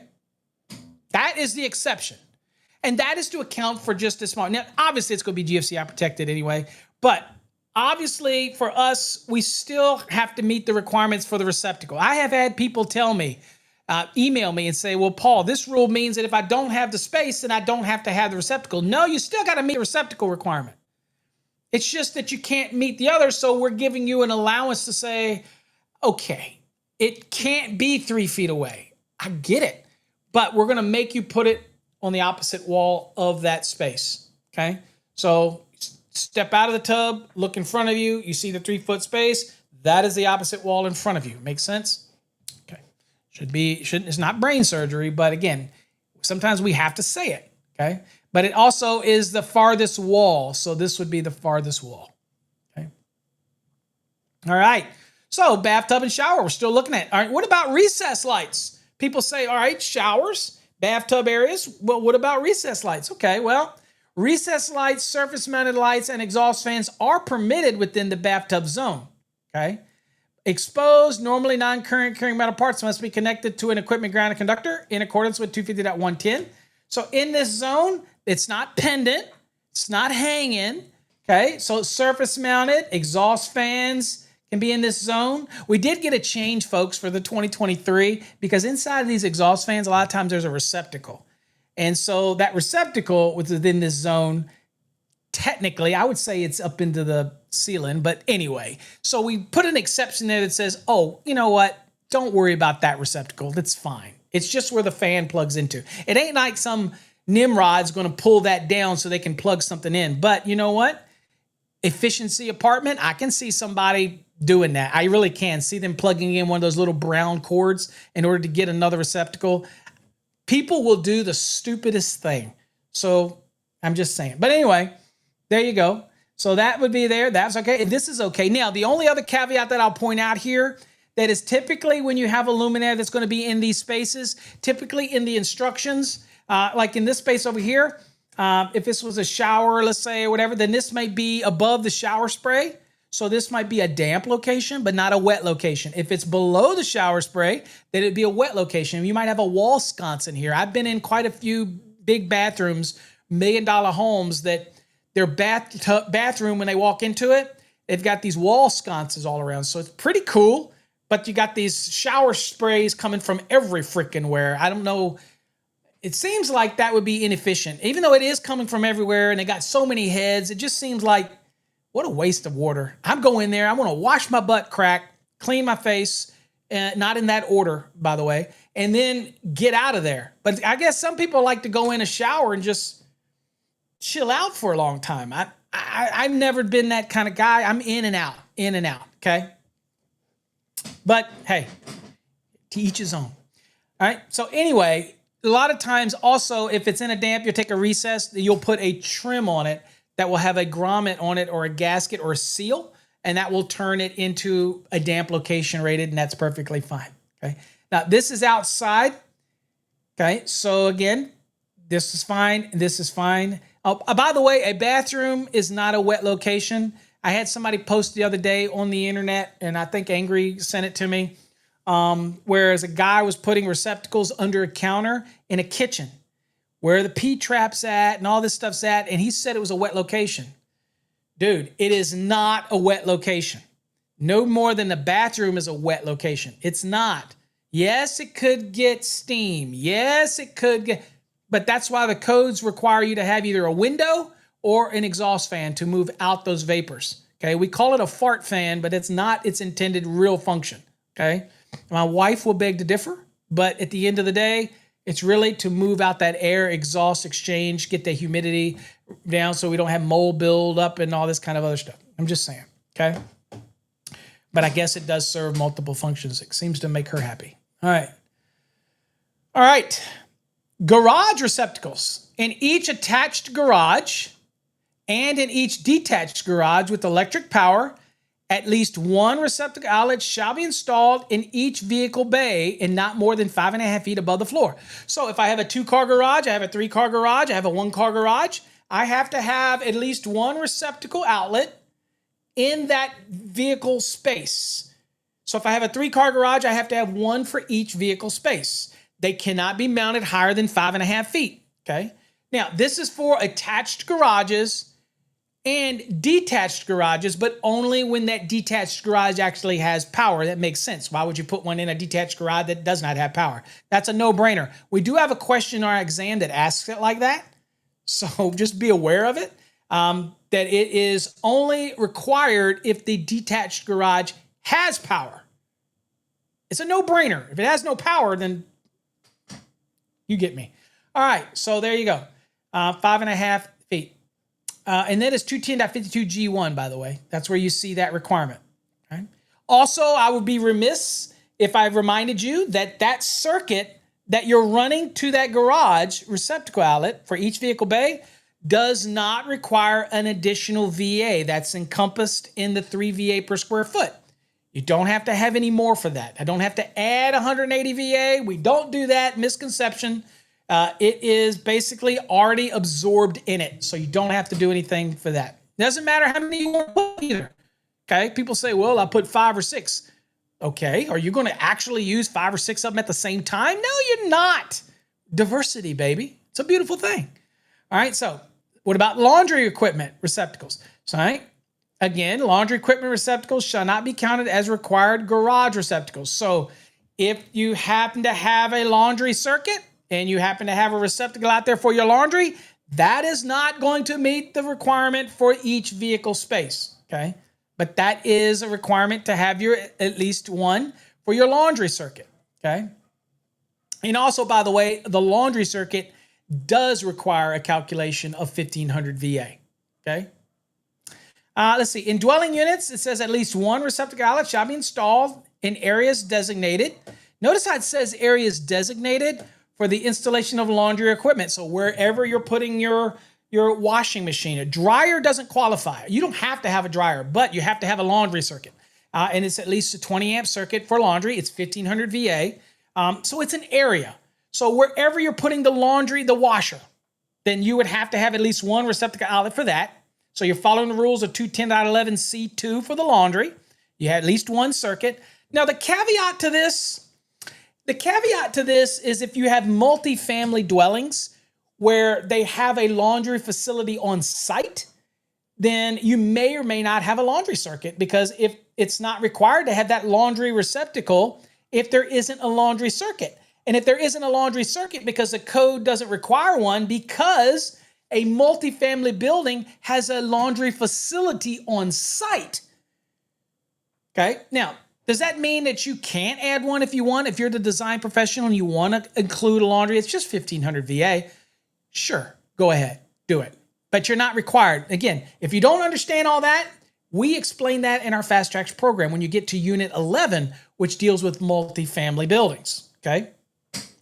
Receptacles are not readily accessible, must have GFCI protection for personnel. All right, so again, reminding you that even if you were to have a garage and the garage requires GFCI protection, you cannot put the GFCI device receptacle type in the ceiling.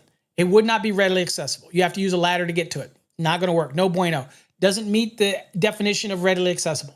The same as I'm going to tell you, folks, putting the receptacle behind a refrigerator and having it be a GFCI type receptacle is not readily accessible. If I have to move an object to get to it, even though it may be on wheels, it is not readily accessible. Also, I'm going to give you one more opinion, and you can agree to disagree. Putting a GFCI receptacle underneath the cabinet in the kitchen is not readily accessible because you have to climb under to get in it, okay? We're not a contortionist. You're going to have to go under. Plus, you're probably going to have to remove some obstacles, okay? So at the end of the day, I do not consider that readily accessible. But if you want to argue that out with your AHJ, you do you, boo. But that's not where I'm going to put the receptacle. Okay, I'm going to find somewhere else to do it, whether it's a breaker or somewhere upstream in a receptacle before it gets there. I'm not going to be doing that. Okay, in a rare case, I had somebody one time have to run a circuit, and they cut in for they ran a disposer circuit, but it was an old panel. And they said, Paul, this is what I did. And I said, all right, what did you do? They ran the circuit. They put a 2-gang box near the sink so they can have the switch for the disposer. And then they had a space beside it. I said, well, what's that space beside it for? He said, because I put a faceless GFCI in there. And on the load side of that, I hit the receptacle that was the disconnect switch for the garbage disposer. And that was his choice because he did not want to put the GFCI in the panel, that type of scenario.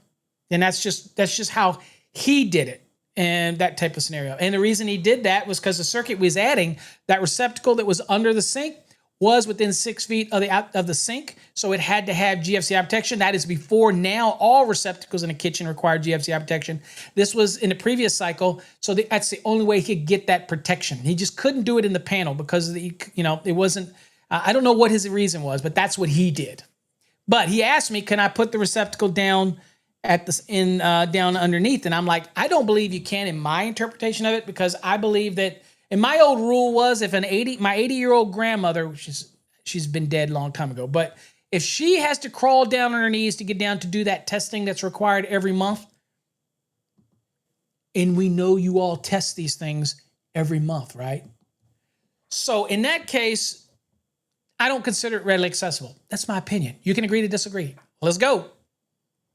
All right, so here's your garage. A lot of receptacles in here. Okay, here's my laundry area. It's still in a garage, but that's where they put the washer and dryer. So that is my laundry area. Okay, so in this case, all 125 volt through 250 volt receptacles installed in the location specified in 210.8A through A12. Okay, so that is A of 210.8. That's dwelling units. Gives you a laundry list of locations that require receptacles to be protected by GFCI. Okay, you can do that at the panel or even at the receptacle if you choose under 210.8A.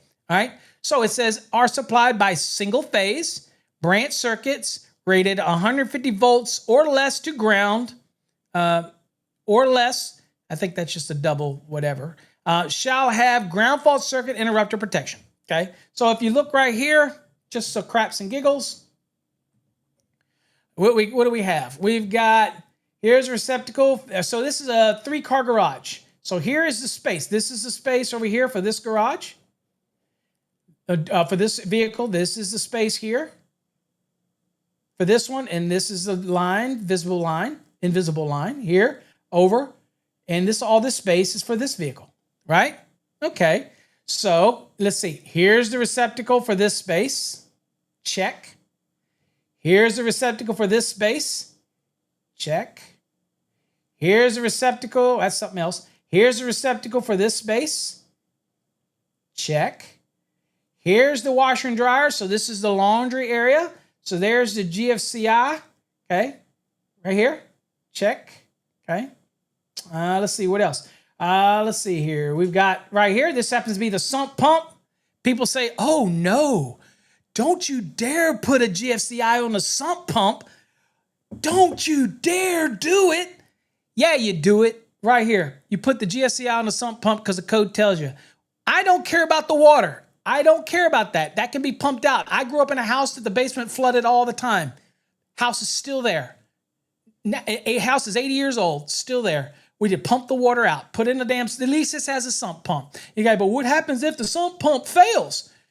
Doesn't matter. I don't care your personal opinion. I don't care. If you're really worried about it, put a GFCI with an alarm on it that sets out, that a horn goes off when you lose power. Okay? Then you can run in there with your battery backup thing and plug it in temporarily if it makes you feel warm and fuzzy. Okay? GFCI is required. Over here, right here, freezer chest. It's a receptacle.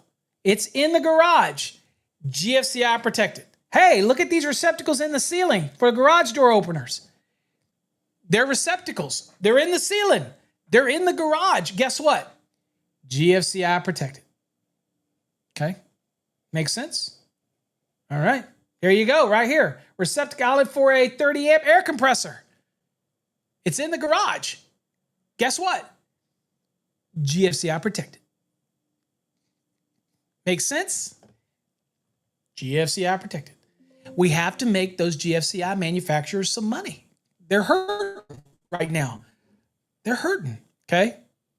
Yeah, it's in the code. It's been in the code for quite a while, Paul. Yep. All right, so let's go here. All right, let's see here. Where are we at here? Let's see here. Where are we at? Where are we at? Where was I at here? Okay, so that's all. So we got all that type of stuff. Okay. Oh, so what does he say? Somebody says, does a washer need to be AFCI in the garage? Okay, well, that means we got to go look at what? 210.12. Great observation. Great observation, Jonathan. You're on the ball. You are preparing for your exam. All right, so let's go and see what it says. That's the laundry area, right? All right, well, let's go see what it says in 210.12. Boom, AFCI. Let's see here. So let's go look at the areas. All right, so what does it say here? It says dwelling units. Now we're talking about the branch circuit. Okay, so that's going to be protecting the branch circuit, not receptacle specific, but it's the branch circuit. It says supplying outlets or devices installed in the following locations. Well, let's see what we got here. Whoa, look at here. What does 13 say, Jonathan? Laundry area. Even though it's in a garage, remember, that's why we use the term area, right?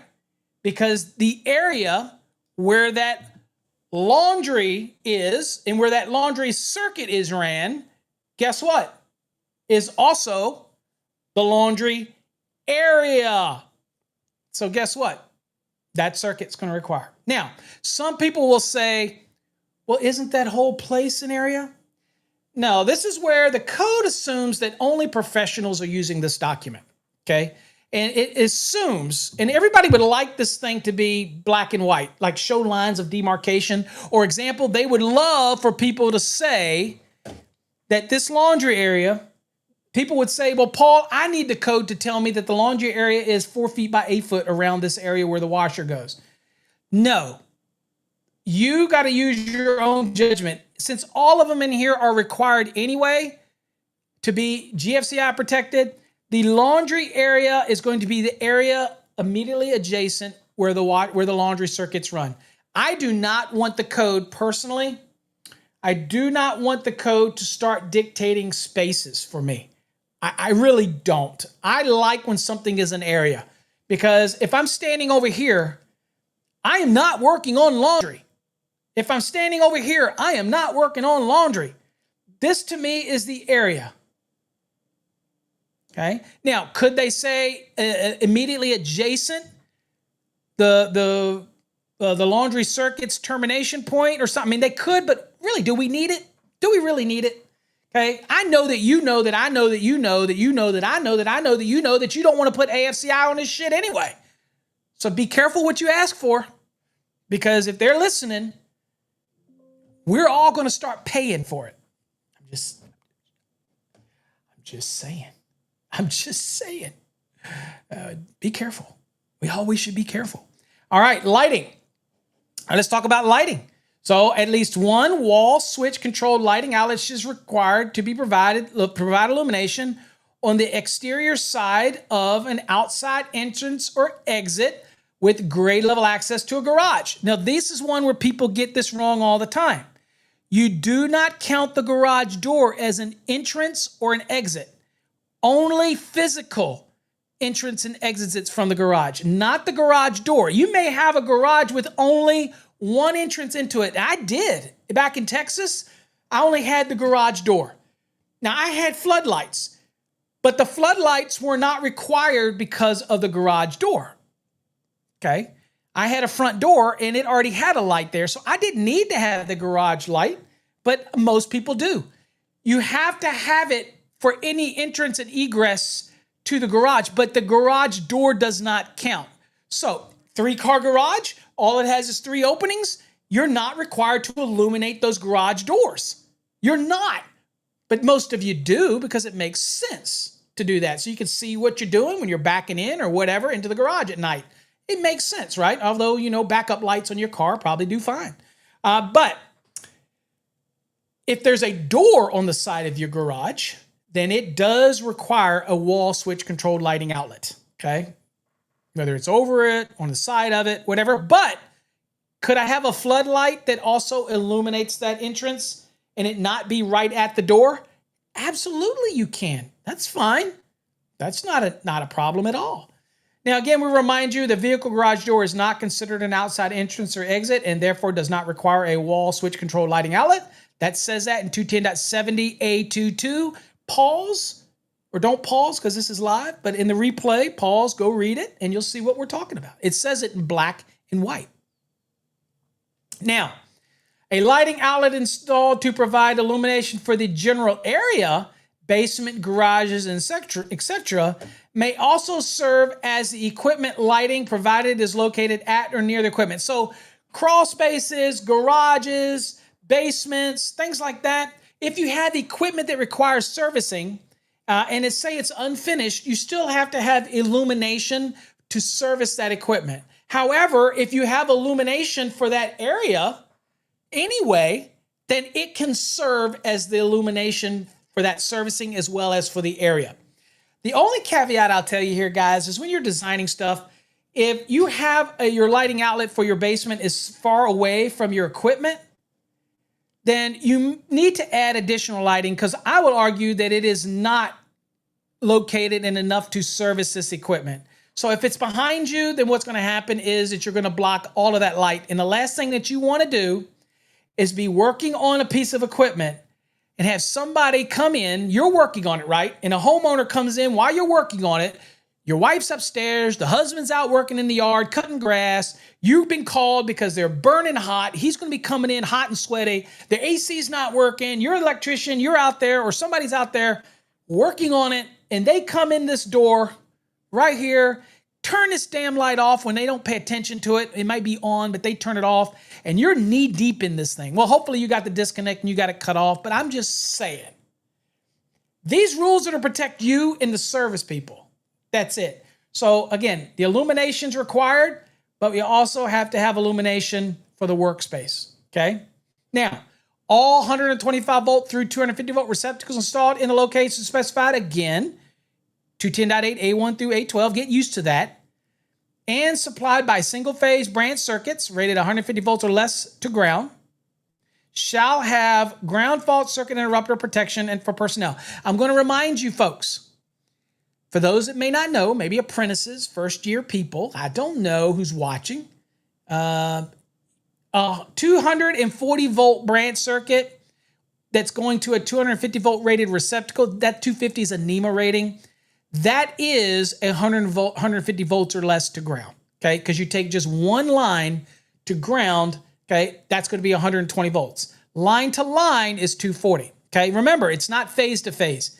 It's line to line because we are single phase, so there's only one phase. So it's not phase to phase because that would be a three-phase or a polyphase system. You're not dealing with that. So it's never phase to phase on a single phase, just line to line or leg to leg, okay? Just so we know, I'm just saying. All right, disconnecting means for permanently connected appliances. So wherever you do have this water heater, let's say, this is a permanently connected appliance. Here, it's going to a junction box and coming straight out. You may not even have the junction box. It may, panels near it or within sight, it may just come straight out of the wall and come over to the water heater. Is that okay? Sure, that'd be fine as long as the disconnecting means is not required, as long as it is within 50 feet and in sight, okay? So it has to be within 50 feet and be seen within sight while working on the appliance. If you had this weird basement where it's around the corner, and obviously the panel's over here, but around the corner is the water heater. I'm just using the water heater as an example. And it is within 50 feet, but I can't see the disconnecting means from it. So all you got to do is go to the appliance and turn around and say, can I see that disconnecting means? If the answer is no, I cannot, sir, well, then you're going to have a problem. Then you're going to need to install a disconnect here, or if it's of a certain size, you may be able to get away with a locking device that would go on the actual panel, okay? So you got different allowances in the code. So again, you could use the breaker as the disconnect if it's within sight and it's not more than 50 feet. In a residential, it's probably not going to be more than 50 feet. But I'll use another example. If this water heater, in my house in Texas, the water heater, and I hated this. I don't have this now. My water heater was on the second floor in a closet area. And it was over top of the garage. And the panel was in the garage. So the water heater was up there. And my water heater up there in that house did not have a disconnect. And it did not have a breaker lock on it. Because there was no, only way to disconnect that was at the panel. Okay. So again, I rectified that issue. A simple pull out's all you need. I put it up there as I didn't want to put crap on I didn't want to do anything on my panel. It was easier for me to do it. And I think it was years ago I shot a video doing it. I have no idea where that video is. It was 10 years ago. But I showed how to install that up there. It was perfectly fine how I installed it. I had plenty of space, plenty of working space. Everything was good. And so in that scenario, it was obviously more than 50 feet. Well, probably not more than 50 feet as a crow flies, but I obviously couldn't see it. So again, they were able to accept it. All right, say a permanently connected appliance requires a means of simultaneously disconnect all underground hot conductors from the appliance to as 422.30. If you're not familiar with 422, that is the appliances article, by the way. Okay, there you go. Okay, so now for craps and giggles, though, I will take you to the code just to show you 422, to show you some allowances for those disconnecting means, because I know people ask me all the time about those. So I just go there real quick, show you this. Hold on, I should have gone right there.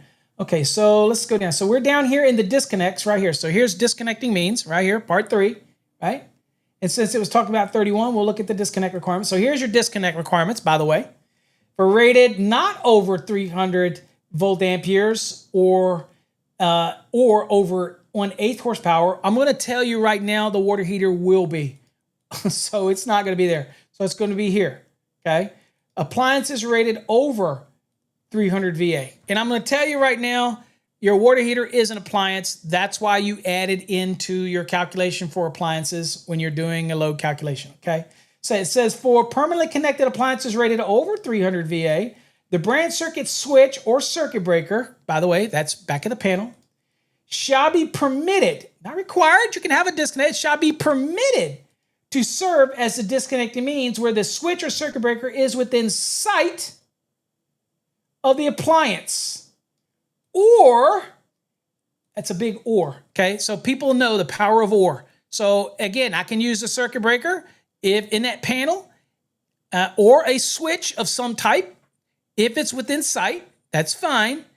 Or be capable of being locked in the open position in compliance with 110.25. So as long as you can meet these requirements, again, lockable. The disconnecting means required to be lockable elsewhere in the code, shall be capable of being locked in the open position.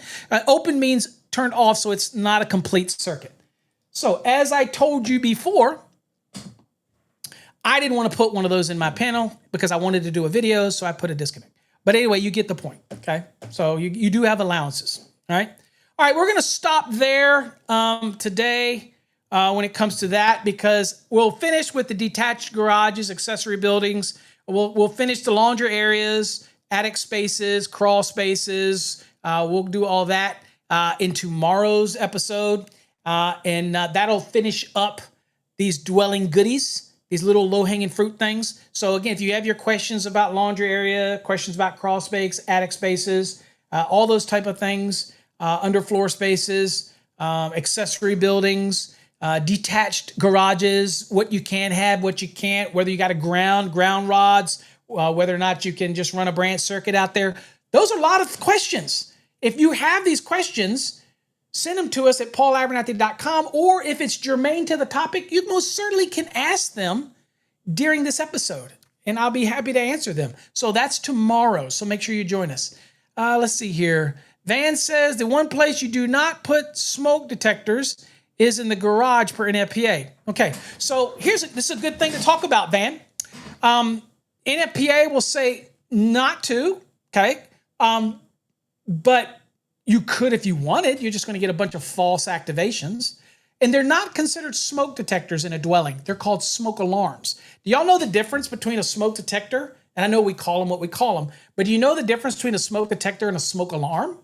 A smoke alarm is, whether it's a single station or multi-station in a dwelling, it's self-audible. Means it detects the smoke and it sends an alarm off. It's not connected to any monitoring system.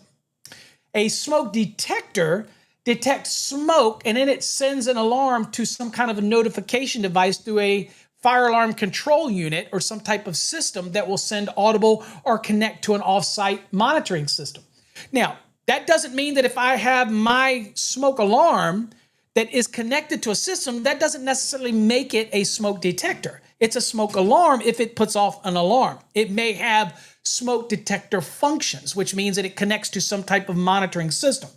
Most dwellings where you're going to run a branch circuit to it, and you're going to interconnect all those, like with the 14.3 and the white's used, and you're going to interconnect everything, right? Or the red is the interconnect. You're going to use the white and black for the circuit and the neutral. So in those scenarios, those are called fire or smoke alarms. They're not smoke detectors. There you go. Now you learned something today about those. So we call those smoke alarms. At the end of the day, we know what we're talking about. We know what you're talking about. We get you, Van. I know what you're talking about. That type of thing. Now, also, you make sure you read the manuals for these smoke alarms as well, right? Tomatoes, tomatoes, potatoes, potatoes. You know why it makes a difference, AJ? You know why it makes a difference? Because there are certain codes that will talk about smoke alarms. And another good example is 760. Because in 760, it says fire alarm systems. And if to be a fire alarm system, you have to have a fire alarm control unit. And so it goes out of this way to make sure that you understand that a smoke alarm is not a fire alarm system. And people will confuse that. So a smoke alarm is not part of a fire alarm system. It isn't. It's a standalone notification or alerting system. Okay, so that's why we tell. But I know, potatoes, tomatoes, sub panel, remote distribution panel, load center. I get it. Okay, you know, Romax, non-metallic sheet cable. What other ones? Oh, there's all kinds of names. Insulated bushings, anti-short bushings, red heads, buttholes, whatever y'all like to call these things. Don't call them buttholes again. So we don't want to offend any home inspectors. All right, so at the end of the day, folks, let's go on and do some giveaways. Let's go. BX, which is basically the farthest thing from MC. BX, the old BX is closer to AC cable than it is MC cable, but be surprised, many people don't know that. And there is no such thing as BX anymore. But it is a slang that is constantly used throughout the industry to describe MC cable. But MC cable was never BX.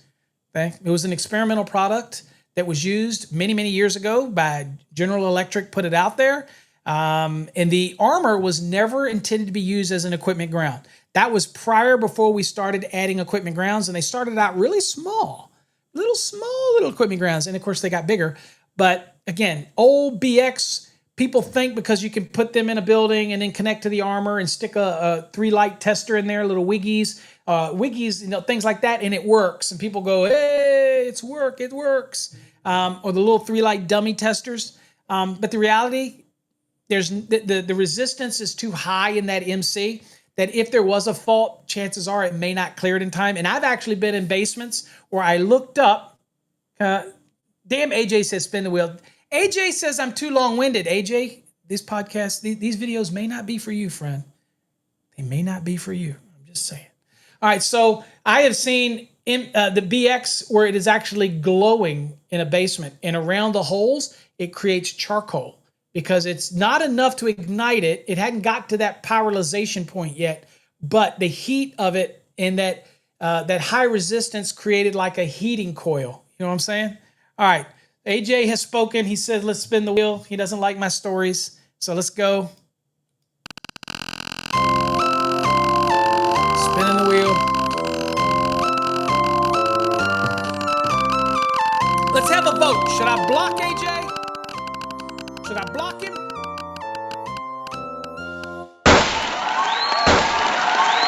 Well, look at here, Paul. Paul has been crying for a wire waffle, and I was going to send him one anyway. But guess what, Paul? You got a wire waffle. You finally, this is a happy day for Paul. Because Paul has been wanting a wire waffle for forever, okay?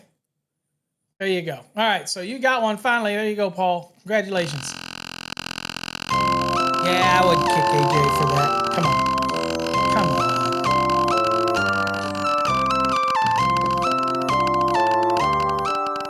There you go. Paul got it. All right. Uh-oh. Oh, still rolling. We're going to have to do it again. Yes, you did, Paul. Oops.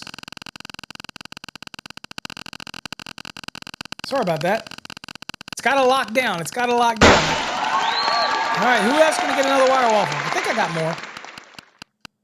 I'll know after today.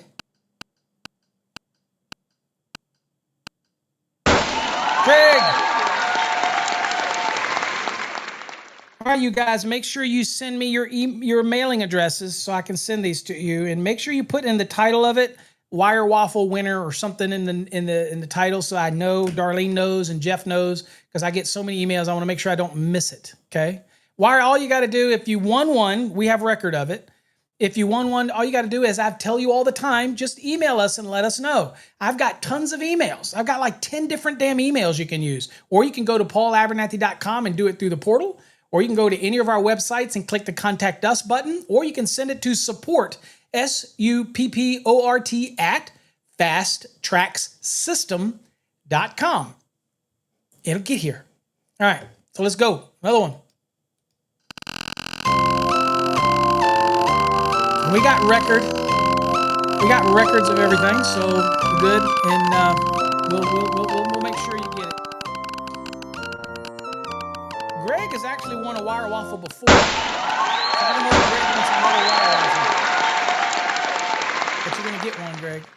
Van Man. All right, Van Man. You have registered for the NFC promo. Congratulations. Let's go again.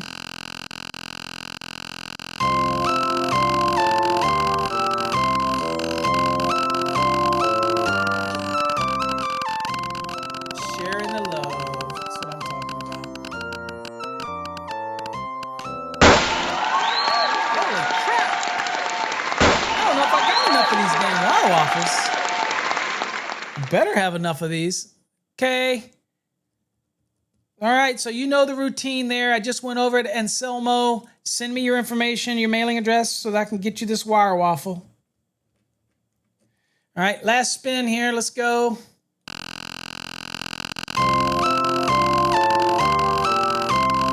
And if you're a CMECP, then you may have earned one of these. This is only available to CMECPs. I know that David's got one. All right, mini life, Cray. So, Cray, you're in the drawing for the mini knife. I know these mini knives are sharp, okay? Do not ask me how I know, but I do know they are very sharp, okay? All right, folks, that's it for today. Hopefully you got something out of this, a little something. Some of it may be old hat to you. Again, we do this 5 days a week, so it's bound to be redundant at some point. If there is specific topics you want me to cover, I'm not going to read your mind. You're going to have to go to paulabernathy.com. And remember, don't request a topic that's just going to be for your need. Like, oh, I'm studying, I just want this little. Think bigger. Think something that everybody can benefit from, okay? Everybody can learn from. And that's how we would do upcoming episodes. I don't want it to be where I'm just teaching a lesson to one person. Be broad. So if you're going to ask for a request, be broad about it so that we all can learn something from the episode, okay? A little broad, but make sure you do specific. Don't say, hey, Paul, I'd like you to do a show on Article 250. Really? I mean, really? I'd be like, really? I'd be like, I'd be deleting that email. I'm just saying. All right, folks. Thanks for joining us. Until next time, stay safe. God bless. We'll catch you tomorrow. But remember, tomorrow is the last show of this week. Next week, I mean, the rest of the week, I'm going to be at NFPA. I'm going to be out in, where is it? Where is it at? Oh, Vegas. Vegas. You're not going to catch me out anywhere. I'm only going to be in Mandalay Bay, and I'm just going to be there going to the, just to the Knitman part of it. Okay. So that's where you'll catch me. If you want to catch me, have a drink, have a talk. Okay. I'm there. I'd love to meet you. If you're out there, that's your opportunity. Come on out. Love to catch up with you. Okay. Till next time, folks, stay safe. God bless. And we will catch you on tomorrow's episode of Coffee Hour, or in this case, plural, coffee hours. As always, I'm going to have to change the name. I'm going to have to add an S on that. Peace.